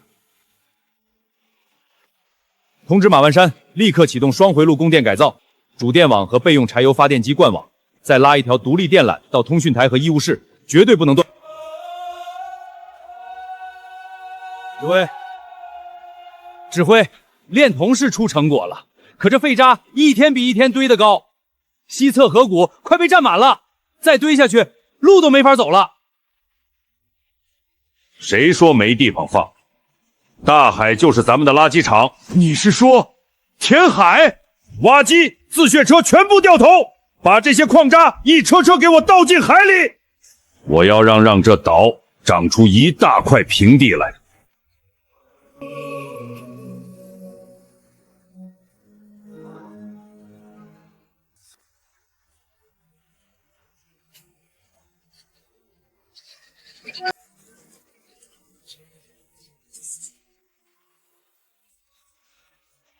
别愣着，撬棍，快把卡子的陀螺砸了！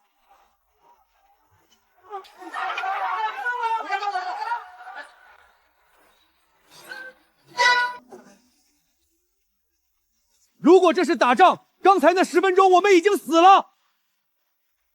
以前我们只有几台机器，坏了停下抢修，耽误的是几十车料。现在这条线一停，矿山堵料、高炉断供、炼铜厂也要停。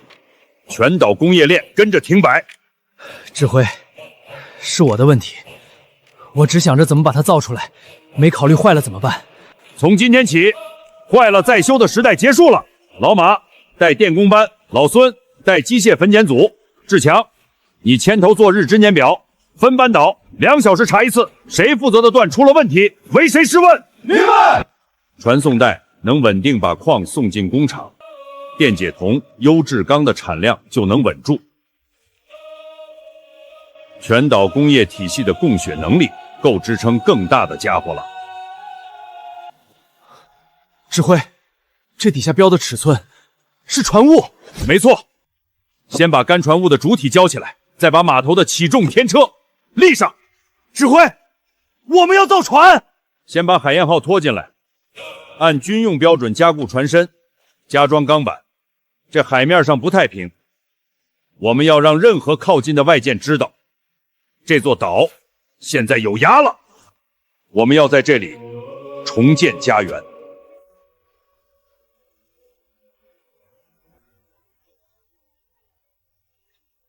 老林、老孙，3天内，我要这底下挖出一个能容下海燕号的干船坞。指挥，这坞室深度要负8米，还要扛住海水倒灌。普通混凝土根本撑不住啊！怕什么？用咱们刚试产的高强度海工混凝土，里面全配上自产螺纹钢做筋骨，再让老林把窝门的沉箱基础死死嵌进火山岩里。老郑，把船开进窝里，意味着海燕号要脱胎换骨。真要装上钢板和武器，你敢开吗？指挥，你以为我这几天为什么天天催你要重家伙？外海那几艘不明军舰最近越晃越近了。货轮船长私下跟我交过底，他们就是盯着咱们岛上的火光来的。这海面的规矩我懂，手里没硬家伙，再大的岛也是一块肥肉。你敢把船坞挖出来，我就敢把武装过的海燕号开出去，撞碎他们的船头。好，这海我们守了。50毫米厚的低带钢橡钢，还要研榨出弧形旋侧装甲。指挥，咱们的轧钢机最大就能压30毫米的普钢，这玩意儿能把砸棍直接崩飞。那就改轧钢机，把刚炼出来的第1炉优质不锈钢轧成防弹钢板，再切割成装甲模块。海燕号不能只是一条运输船，它得变成带刺的刺猬。这活儿你能不能干？别人不行，我刘志强在这儿就没有啃不下来的钢叉，我这就带人拆轧钢机，重新配重型轧轮。光有钢板还只是乌龟壳，要让外舰不敢靠近，我们还差最关键的一样东西。这是大口径舰炮。对，高膛压舰炮，没有它，我们就没有制海权。指挥，这炮管的深孔加工精度要求2丝以内，还要扛住炮弹激发的膛压，咱们连深孔钻床都没有，怎么搞？没有深孔钻床，就用现有的车床改；没有合格的炮钢，就用电葫芦反复炼。从特种炮钢冶炼、深孔加做到炮匣精铸，这是一条全新的生产线。不管用什么土办法，我要你让这座岛造出第一根能发出雷霆的炮管。这炮钢硬度绝了，2丝的速差，我一点一点车。炮管能车出来，可这高射速带来的身管过热和后坐力怎么解决？没有专业的附近机，开一炮整个炮架都得散。土法上，老班长，你用弹簧和液压油先拼个简易附近机凑合。我把这25毫米炮管和12.7毫米机枪座死死锁在一个刚性支架上。先别想大口径了，就用这新钢，先把小口径机关炮打响。行，供弹机和冷却水槽，我用钢杠先给你焊个土台子撑住。试射的时候你可得躲远点。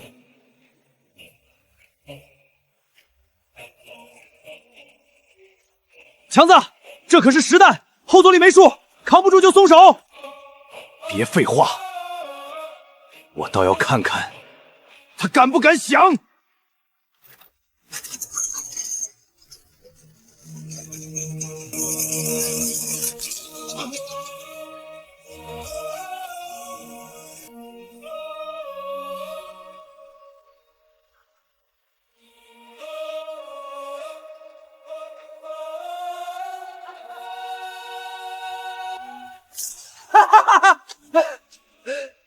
指挥响了，咱们有自己的炮了！打穿靶船，值得高兴。但你们算过这一炮的后坐力又有多大吗？几百斤的后坐力，在陆地上靠石头扛得住，可一旦装到船上，遇到海浪摇晃，这股力量能直接把海燕号的木质鹿骨扯碎。船体结构强度、炮塔转动机构，还有减震附近。对，炮能响不等于能上舰。怎么把这头猛兽和船体、装甲整合成一个能在风浪里作战的系统，才是真正的死局。如果解决不了，真遇到外舰，我们就是在用一条一碰就散破船去跟人家拼命。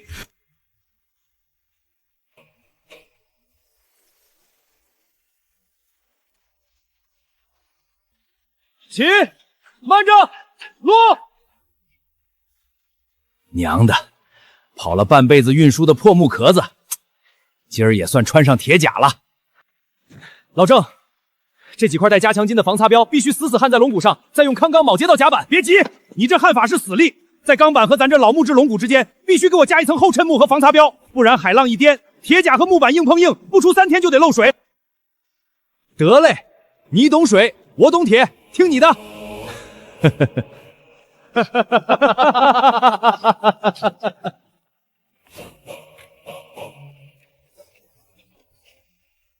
指挥，你看，我把后坐力分散到了新加夹固的承重梁和水密隔舱上，还加了老郑说的减震垫。别说一炮跳半米，连甲板都不会再开裂。船壳子是硬了，能扛住炮响了，但在风浪里，它现在就是个瞎子。没有火控系统，这炮在颠簸的船上能打中谁？靠强子你用眼睛瞄吗？没有可靠的海上通讯网，遇到外舰，我们就是孤军奋战的活靶子。娘的，光顾着装甲了，忘了这海上不比陆地，看不见就只能挨打。这层铁婆子只能唬人，能不能真正镇住也这片海，全看你们能不能把火控通讯和海上编队练出来。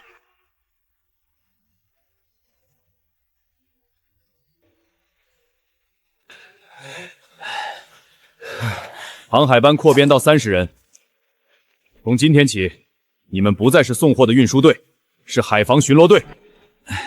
指挥，你这可是赶着鸭子上架呀！这帮旱鸭子连旗语都认不全，你让他们去跟外舰拼？巡逻航线、外舰识别、旗语通信、战术规避，半个月内必须拿下。这船现在装了炮，你们的命就得配得上这炮。半个月是吧？老子把皮扒了也给你练出来！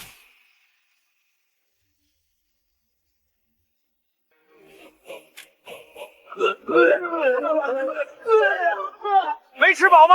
划快点儿！你还有你，给我跳下水！2分钟内爬不上山拔就别吃饭。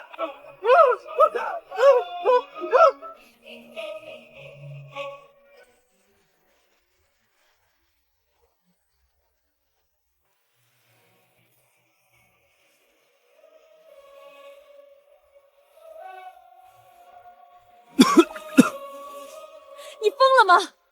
这是训练，不是送命。周医生，外海可不讲人道主义，我不逼他们，他们上了战场就是活靶子。连海上救生和伤病应急都没掌握，你让他们拿什么活下来？先学会救人，再去学杀人。不是。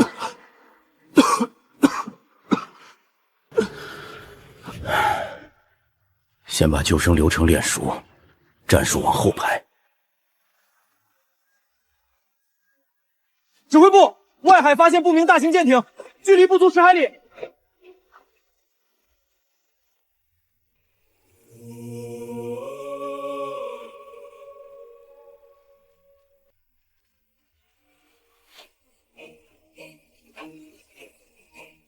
看来，老天爷连半个月的时间都不想给我们了。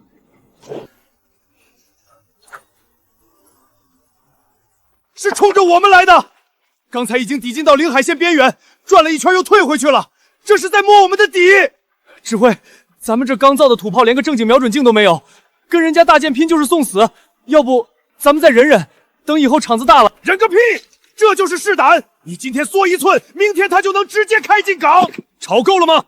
忍是等死，打是找死，但这岛是我们拿命填出来的，谁也别想轻易踩进来。全员进入1级战备，去码头。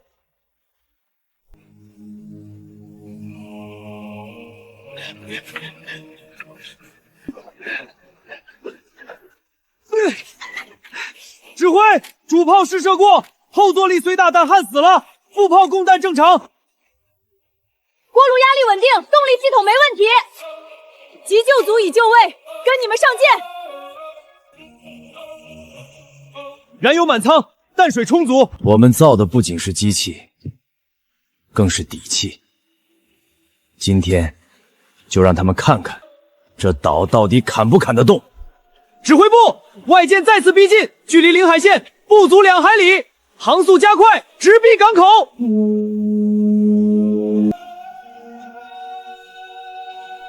起锚，生火！是时候让这帮孙子见识见识，谁才是这片海的主人了。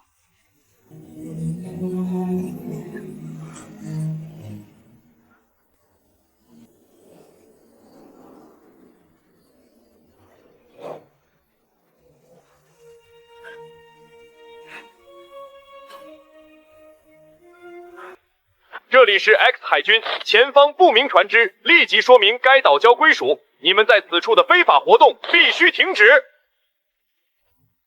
放他娘的屁！非法！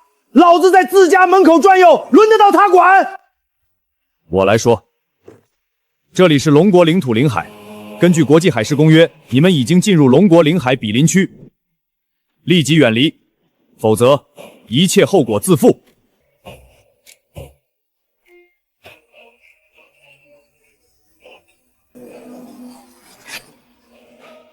操！真敢冲！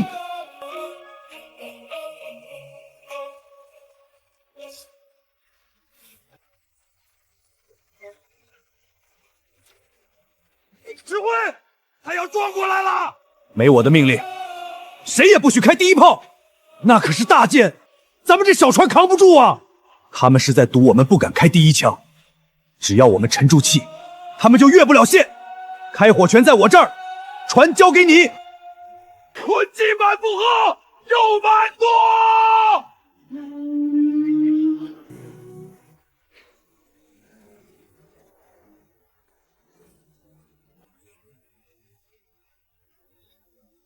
各炮位装弹，航海班全员站位。老子今天就算把船拼沉，也得在他甲板上砸出几个坑。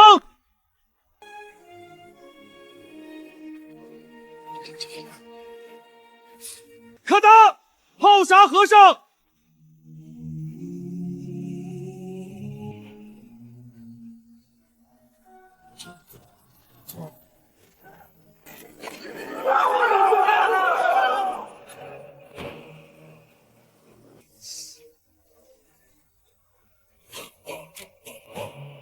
他们赌我们不敢开第一枪，但我们让他们知道，我们敢接第一弹。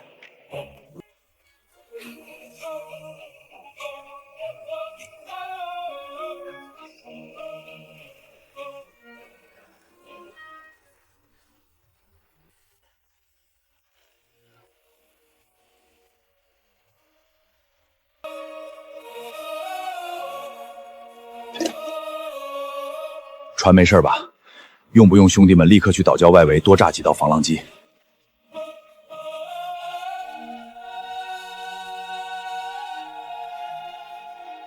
大家的命，还有这几年造出来的家，今天都守住了。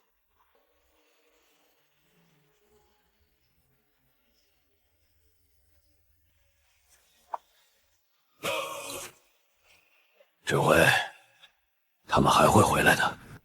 那就让他们看清楚，我们能在石头上造出柴油机，就能造出更大的炮、更硬的甲。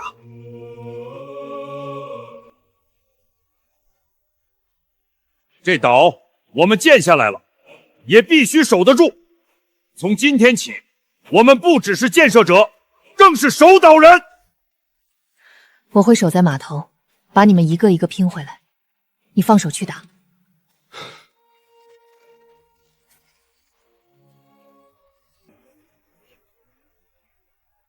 指挥，锅炉压力稳定，蒸汽涡轮全功率运转，好断腿也能咬住他们。主炮冷却系统调试完毕，老子亲手搓的炮管，今天就拿外界的装甲开刃。各就任位，起锚。距离1万米，持续逼近。指挥，他们越线了。他们想试探我们的底线，那就让他们见识见识代价。右满舵，主炮抬高2度。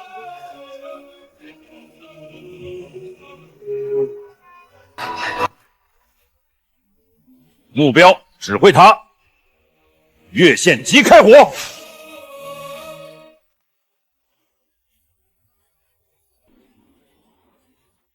距离6000米，对方航速不变，仍在逼近。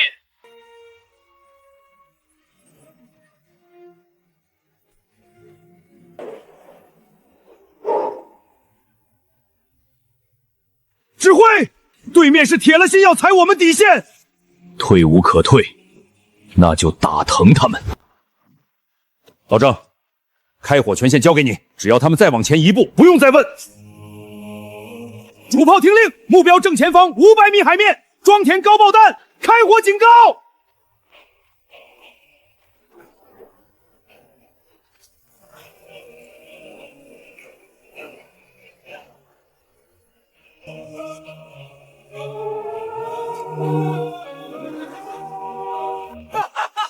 指挥，他们怂了，他们撤了！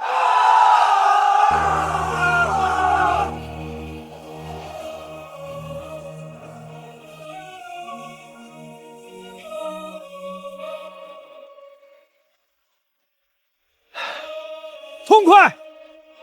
这一炮打出咱这座岛的骨气了。老郑，这一炮是打退了他们，但这声炮响也彻底告诉了全世界，这片不该有人的死火山岛，现在不仅有了人，还有了能咬人的牙。从今天起，不会只有一艘外舰来试探了，我们要守的是一整片海。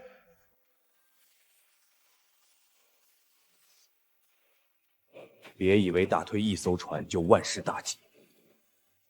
今天他们派一艘，明天就可能派一个编队。指挥，你就说要造什么吧。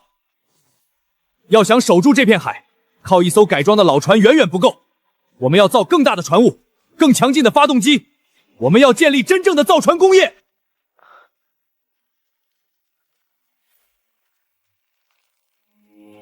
指挥，咱岛现在有炼钢厂，有电解铜，还有自己产的柴油。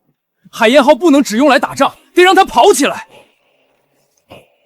我算过了，我们完全有资本和外海建立长期稳定的贸易航线，用成品换资源。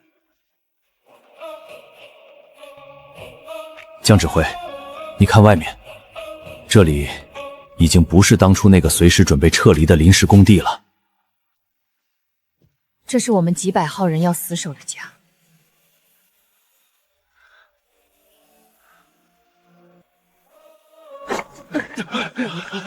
既然是家，那就谁也抢不走，全体都有。下一个目标，扩建深水船构。我们要在这片海上造自己的钢体巨兽。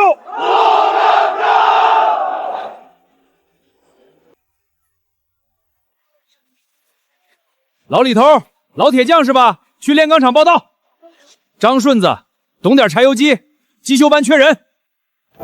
上了岛就是一家人，先去后勤领工分本，凭本事吃饭，按劳分配，谁也别想混日子。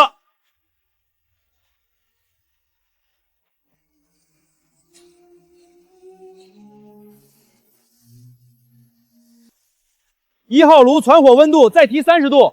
这批装甲钢含碳柱太高，不赶紧传火，焊接的时候容易出冷裂纹。你小子可以啊，现在都不用我画图纸，自己连工艺风险都能预判了。指挥，这不是逼出来的吗？造大船的钢要是不把性能吃透，到时候上了战场那是要吃大亏的。好钢，但再好的钢也得有能容得下它的窝。走，去看看我们的船坞。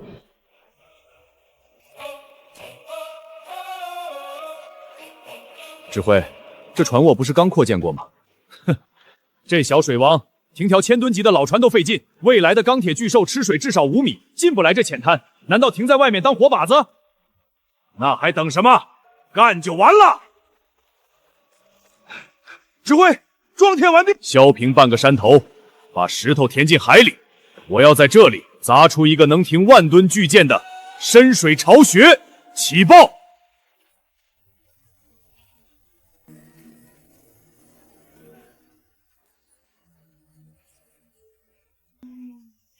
到！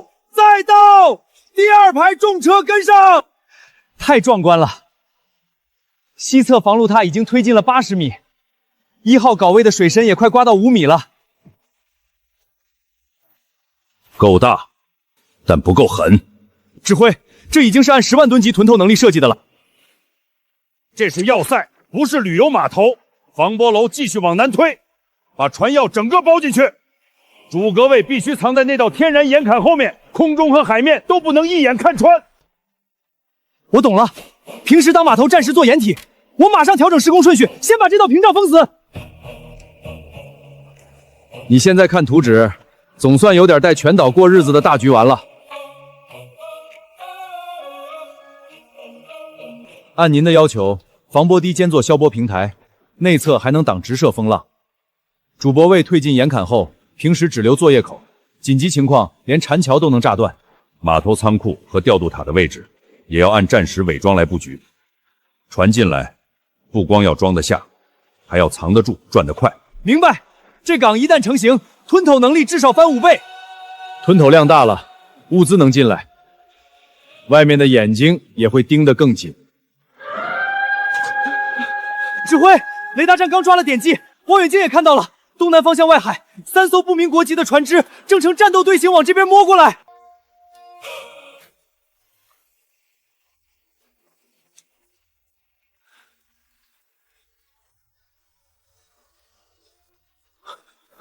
这么多，港口刚有个影子，他们就闻着味儿来了。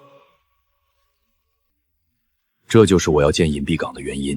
立刻拉响海防警报，通知郑大江，海燕号生火备航，武器系统预热。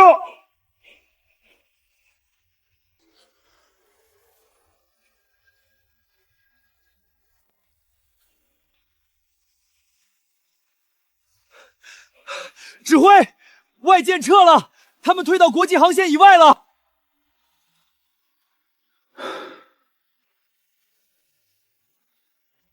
能打退1次，就能打退第2次，但光靠海燕号的炮护不住长远，我们得有根。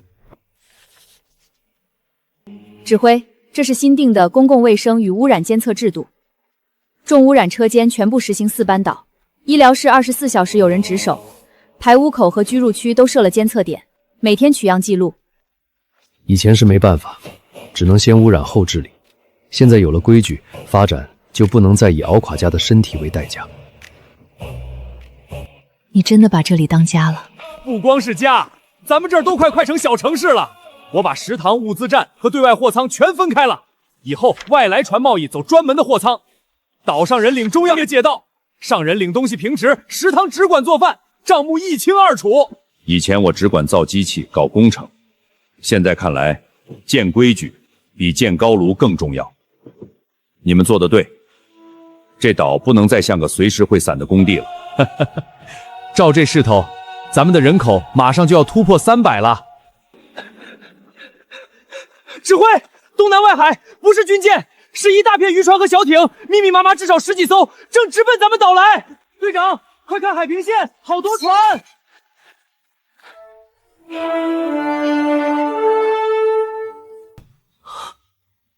这么多老百姓，他们全是奔着咱们这儿有灯火有港口来的。广播全岛，开启1级收容复案，码头、食堂、医务室全部就位。既然他们把这儿当活路，咱们就必须兜住。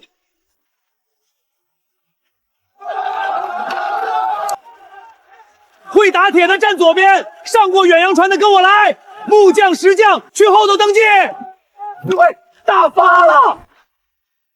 光8级械工就来了5个，还有10几个老铁匠，还有已经亲眼看过，这可是新的老铁匠。照这人力，咱们能再开2座高炉，同时起3条机械加工线。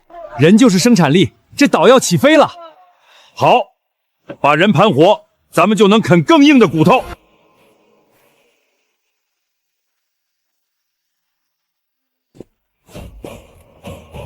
今天情况怎么样？整体健康状况比预想的好。更关键的是，这半个月来，老岛民因为废气、污水导致的咳嗽和眼痛病例降了80%。尘分值和过滤塔起作用了，这就是我要说的。污染治理见效，我们才能接得住更多人。但淡水和药品的储备已经逼近红线。医疗站24小时运转也只能勉强覆盖。人是生产力，但也不能只算产能账。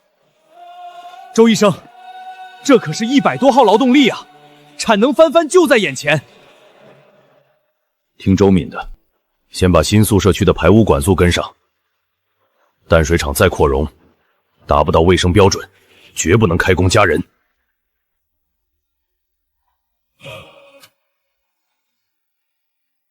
指挥，咱们这真像个小香港了。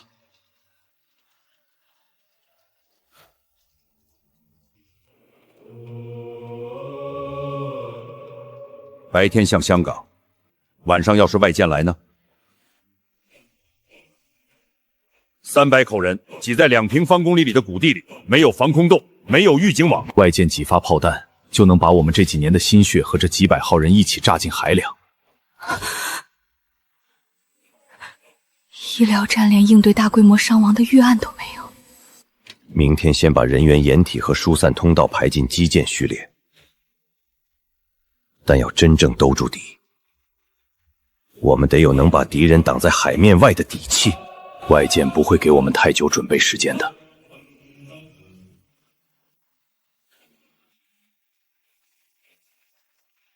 指挥，把3个高炉班、3个机床组全拉来站军资。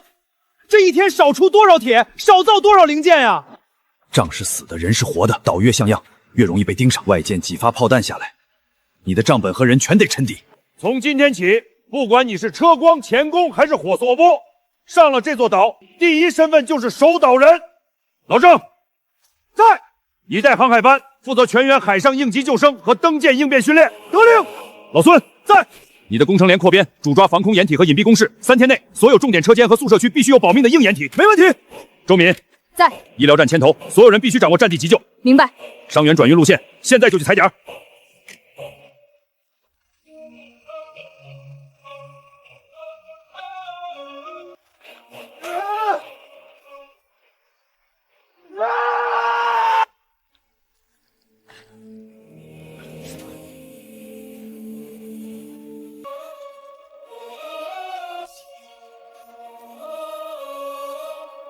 谁也别想砸了我们的街床！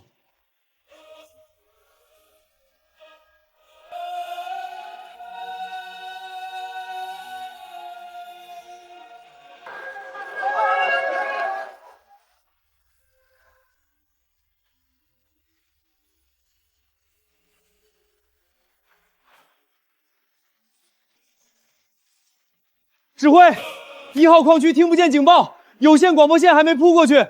无线电台距离太远，全是杂音。采石场采石场听到请回答。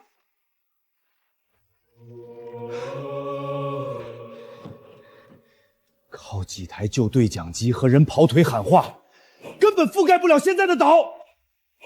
等外舰真的摸过来，我们连敌人从哪个方向来都不知道。立刻架设有线广播网，但要真正兜住底，我们必须搞出远程预警雷达。指挥，天线旋转底座的齿轮全靠手工错，精度只能做到这儿了，转起来肯定卡。雷达启动瞬间电流极大，我用2个旧电压器反向串联做了稳压，勉强能扛住开机冲击，但不能长时间超负荷运转。没有专用示变机，我只能用现有电台零件拼凑信号接收器，探测距离会大打折扣。卡也得转，炸也得扛，外舰可不会因为我们精度不够就不打过来。今天必须把这玩意儿架上高地，我们的岛不能再做瞎子。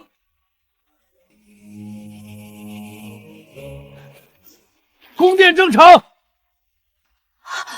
有回波了，距离约30海里，方位东北偏东。活见鬼了！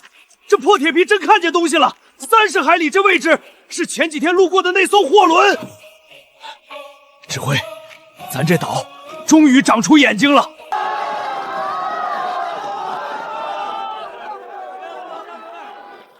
码头，码头，东北方向30海里发现目标，重复。从发现光点到你们确认位置，再通知码头，整整用了8分钟。8分钟？顺风的话，海燕号开蒙速能赶过去啊。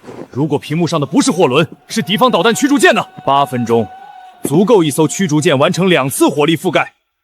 等你的船开出去，看到的只会是一片被炸烂的高炉和尸体。指挥，我们的通讯链太慢了。眼睛有了，神经反应却慢半拍，一样是等死。有线广播网继续铺，同时我们必须搞出更快的自动传输和联动指挥链。下一次，我要做到警报一响，全岛火力点同时睁眼。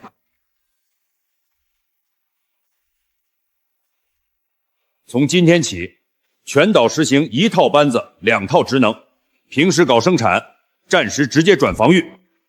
老郑，你不仅是船长，更是海上行动第一负责人，雷达站、港口调度、舰炮班全归你指挥。放心，海上的活物我一个都不会放过去。周敏，通讯台同时作为民防指挥中心，一旦开战，你负责拉响全岛警报，调度伤员，协调各火力点。明白，我会让通讯网像神经一样灵敏。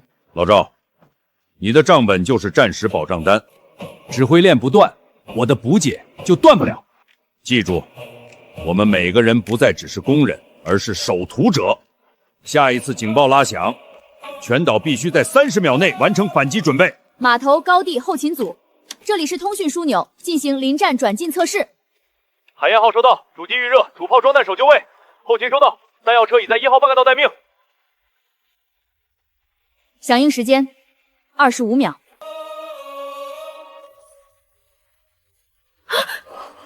指挥，东北方向发现高速逼近目标，不是货轮，速度太快了。全岛进入最高临战状态，老郑，立刻把船开出去。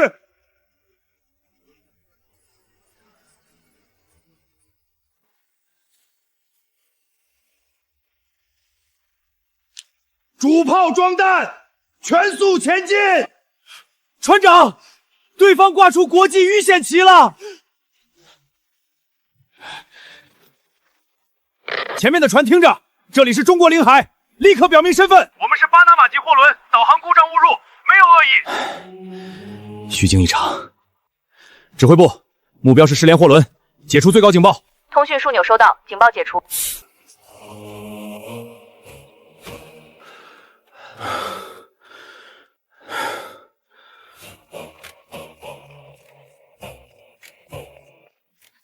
大家先回宿舍，医疗班马上巡诊。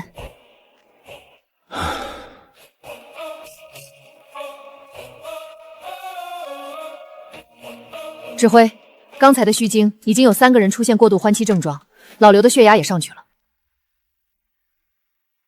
我知道。我们防住了外面的船，却防不住内部的弦崩断。人不是机器，不能一直保持战时状态。真这么搞，不用敌人打，我们自己就垮了。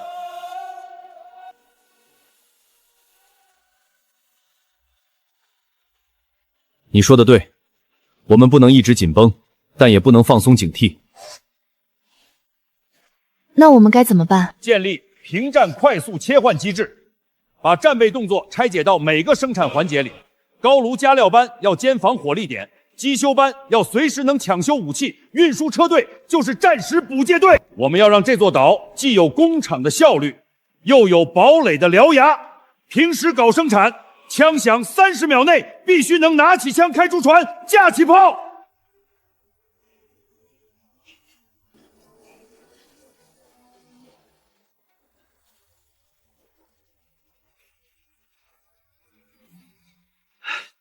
指挥，电网已经做了4路冗余，哪怕外线被炸断，备用路线10秒内自动切换，雷达站和通讯枢纽绝不黑屏。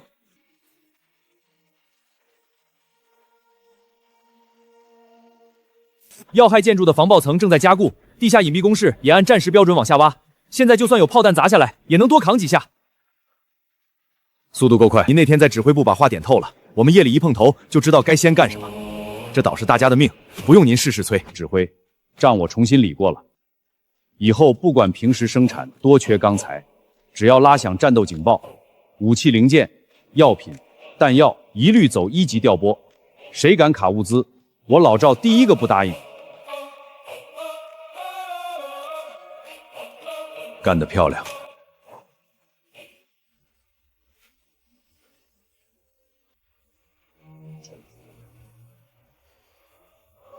电站、防线调度都稳住了，堡垒有了雏形，但要真正镇住这片海，18平方公里还远远不够。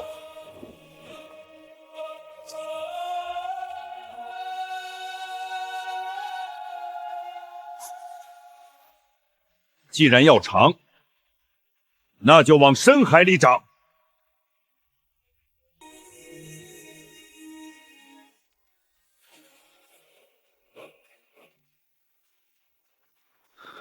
指挥，外围深海区的地质勘探结果出来了，岛礁西侧和南侧海床坡度平缓，而且水下玄武岩脉一直延伸了10几公里。只要石料跟得上，往深海填完全可行。指挥，陈工的数据一出来，我算了一整晚。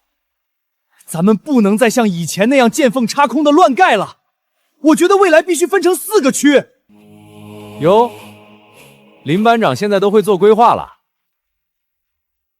别憋着，上去画。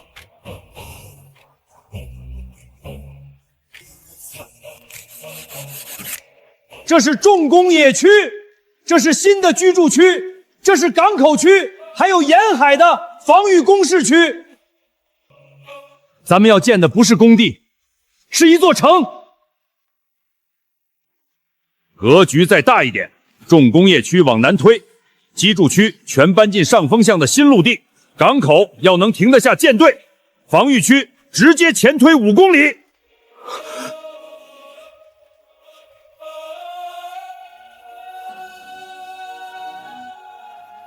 指挥，这要是真填上了，谁还敢说咱们这是个破礁石？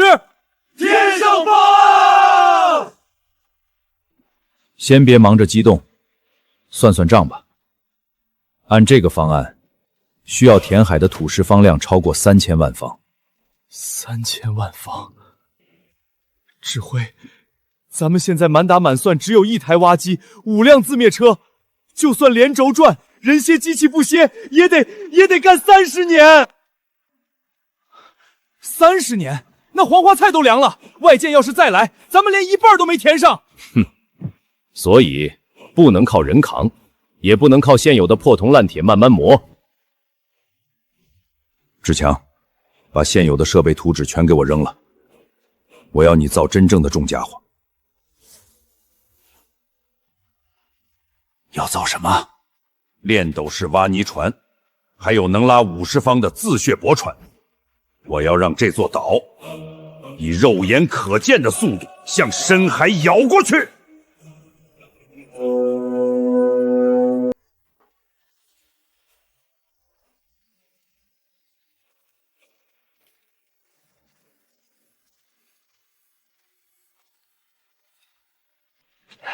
指挥，多亏了新练出来的高强度钢，这大梁的承重力直接翻了3倍，动力端也调教好了，绝对稳。指挥，有了车床旁这些母机，这回升级根本不是从零造机器，就是按图放大，直接硬刚。上回算的是30年，换了这头重家伙，3000万方的烂摊子，你需要多久？不用30年，3年就能啃下来。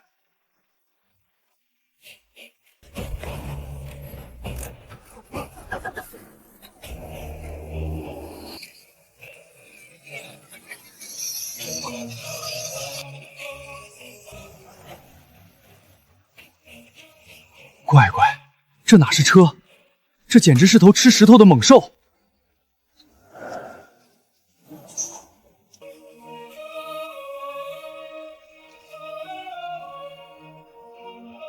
指挥，这车稳得很，但这只是陆地版本，我已经在盘算下一代了。等炼斗式挖泥船和50方自灭泊船造出来，咱们连海底的泥一起挖。好，既然这海想困住我们，那我们就把海填了，把岛给我硬生生啃大。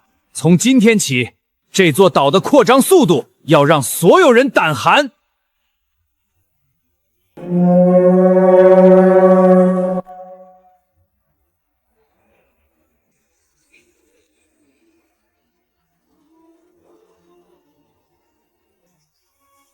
指挥，按您定的新规划，重工业区、港口区、防御工事的分界线已经全撒上白灰了。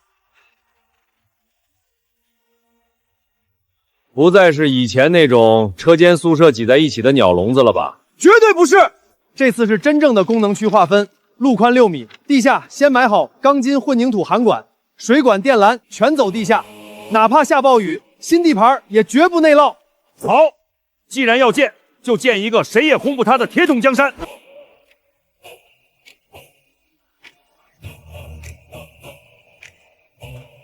这哪是工地啊，这美分是一座新城。不管外面怎么看，这里现在是我们所有人的家了。家？谁敢来抢这个家？我海燕号的舰炮第一个敲碎他的牙！这灯火一亮，我们就彻底藏不住了。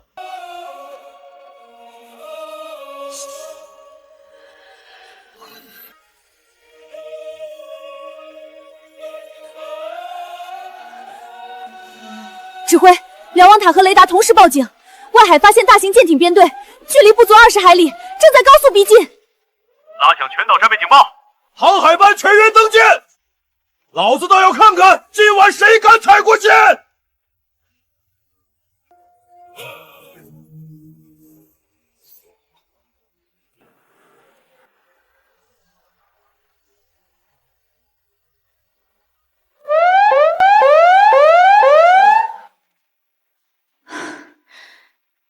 指挥，外间在领海线外停船了，暂时没有进一步越线。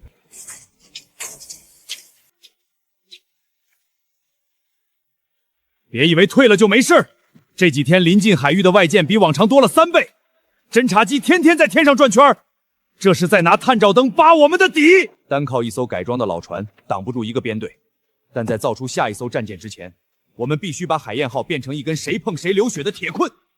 老郑，把航海班的战术协同给我练成条件反射，制强万山、舰炮和火控，还有哪里能挖潜力？明白。今晚就把航海班往死里练。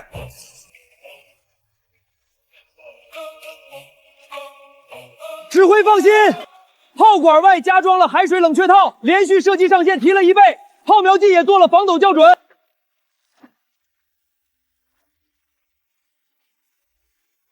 简易联动火控台改好了，测距瞄准激发的反应时间压到了最快，航海班只报出参数，炮手3秒内就能反击。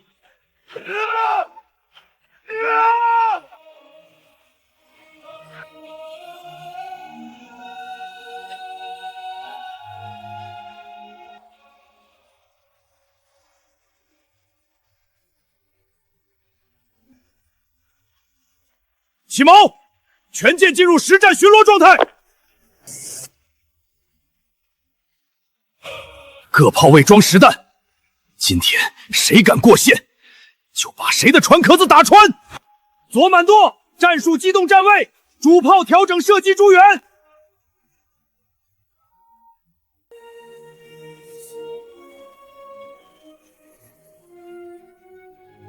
主炮冷却泵启动，实弹上膛，开火！别停，这不是演习，这是战前最后磨合。指挥，海燕号请求目标参数。目标方位035，距离8链，相对舷角45度，稳定站位。035，8链，海燕号明白。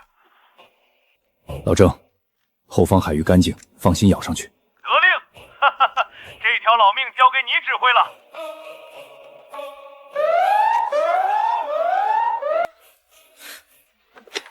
指挥，外舰动了，不是1艘，是3艘编队。什么态势？大角度转向，直接切向我岛礁领海线，速度极快，完全不是上次的试探航速。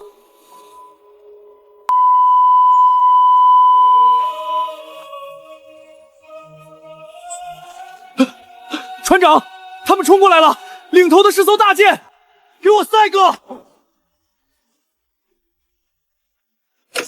全舰进入最高战斗部署，主炮冲压，给我瞄准领头舰的舰前。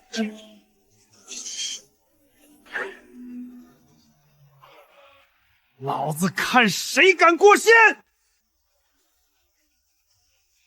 右舵15，进3，斜切上去，把他的横穿路线卡死。指挥部，海燕号已抢占阵位，外舰没有减速迹象。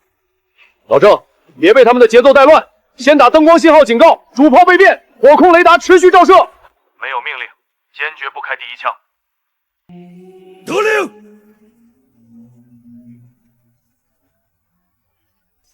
这是最后的警告线，越过这条线，就到了我们家门口。各单位注意，雷达站持续归踪，通讯网保持最高畅通，医疗点立刻启动战体急救预案。指挥，全岛已转入战时隐蔽，防空包体就绪，重要设备物资都做了防爆遮盖，人员全部撤逮开阔地。盯紧港口和重工业区，绝不能让前期的工业底子毁于一旦。船长，他们没减速也没转向，领头舰距离只剩5链。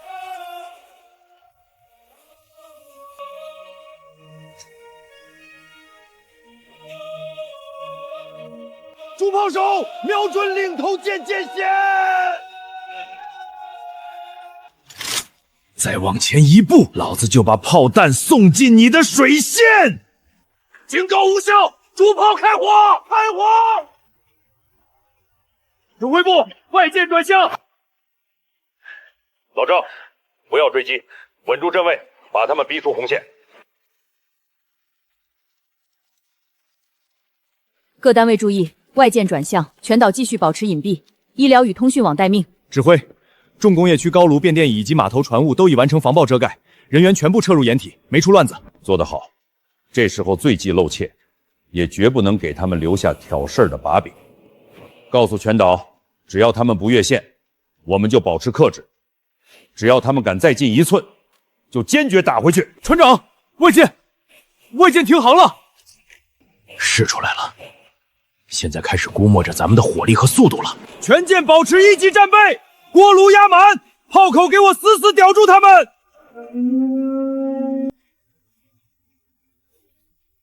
船长，外舰放下了小艇，他们还在发信号，像是在呼叫支援。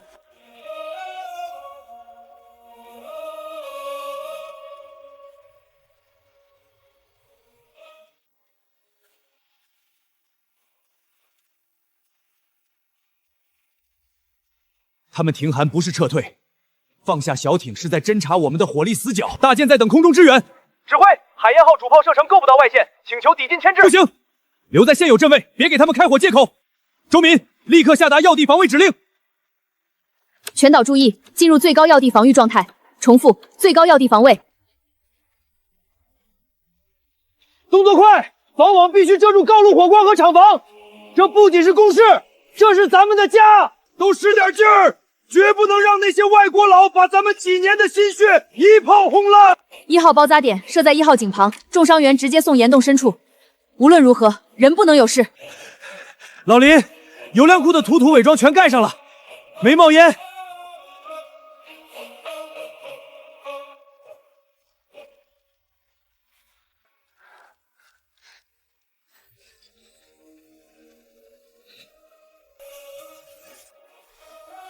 挥，雷达捕捉到不明高速目标，从外界上空区域起飞，正以极快速度向本岛逼近。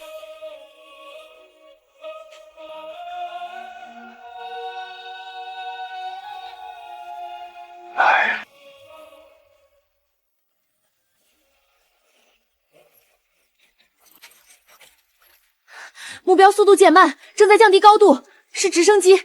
他们放下了起落架，带有反潜或侦察设备。不仅要看海面，还要看天空。周敏，立刻下达全岛灯火管制和最高级别伪装命令。全岛注意，全岛注意，实施灯火管制，重工业旗立即遮断热源。海燕号，我是指挥，立刻脱离现有航线，以最大航速进行蛇形机动，不要停，别让他们把你们当靶子。快！把探照灯全给我关了！满舵左，轮机舱死也得把转速给我顶住，跟他们绕圈圈。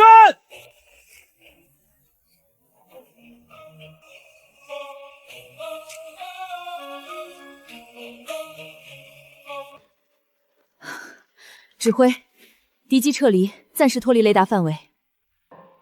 这只是开胃菜，他们摸清了我们没有防空火力，接下来才是真正的正面较量。如果他们同时从海面和空中发难，我们的防线会被撕碎。那就把防空体系排上日程，先让这座岛活过今天。明天我们要造自己的高射炮。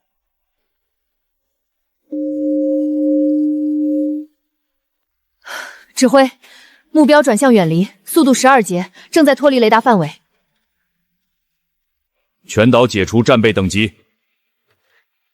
海燕号干得漂亮，返航。收到，回家。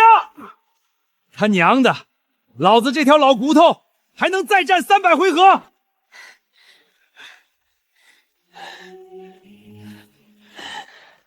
没受伤就是大胜，都憋着一股气呢吧？先把水喝了，别崩出病来。柴油消耗比演习多3成，警告弹只剩最后5发了，这仗得赶紧平上。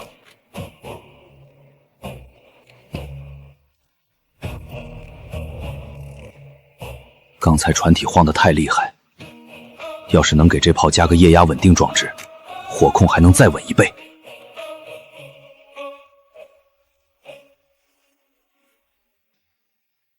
我们在这片海上彻底留下了名字。今天他们撤走了，明天就会带着更多军舰和战机卷土重来。我们不仅要造高射炮，还要造更大的船、更远的雷达、更坚固的海防线。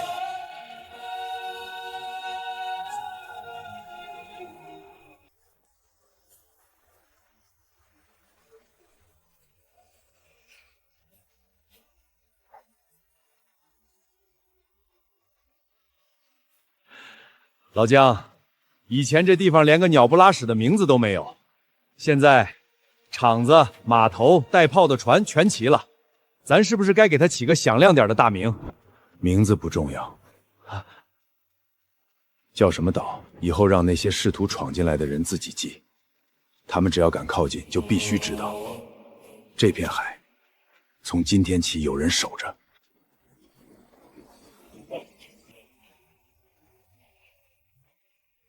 有了这台大家伙，下次再改舰炮，老子连液压稳定器一起造出来。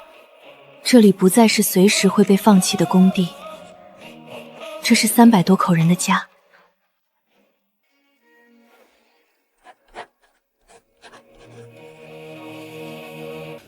这哪里是岛啊，这分明是一座城。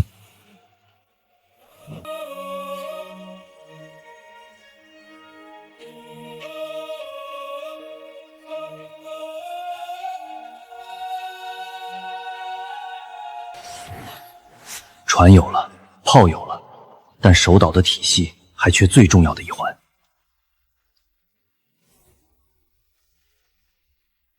下一步，该让这座岛长出真正的天空之眼了。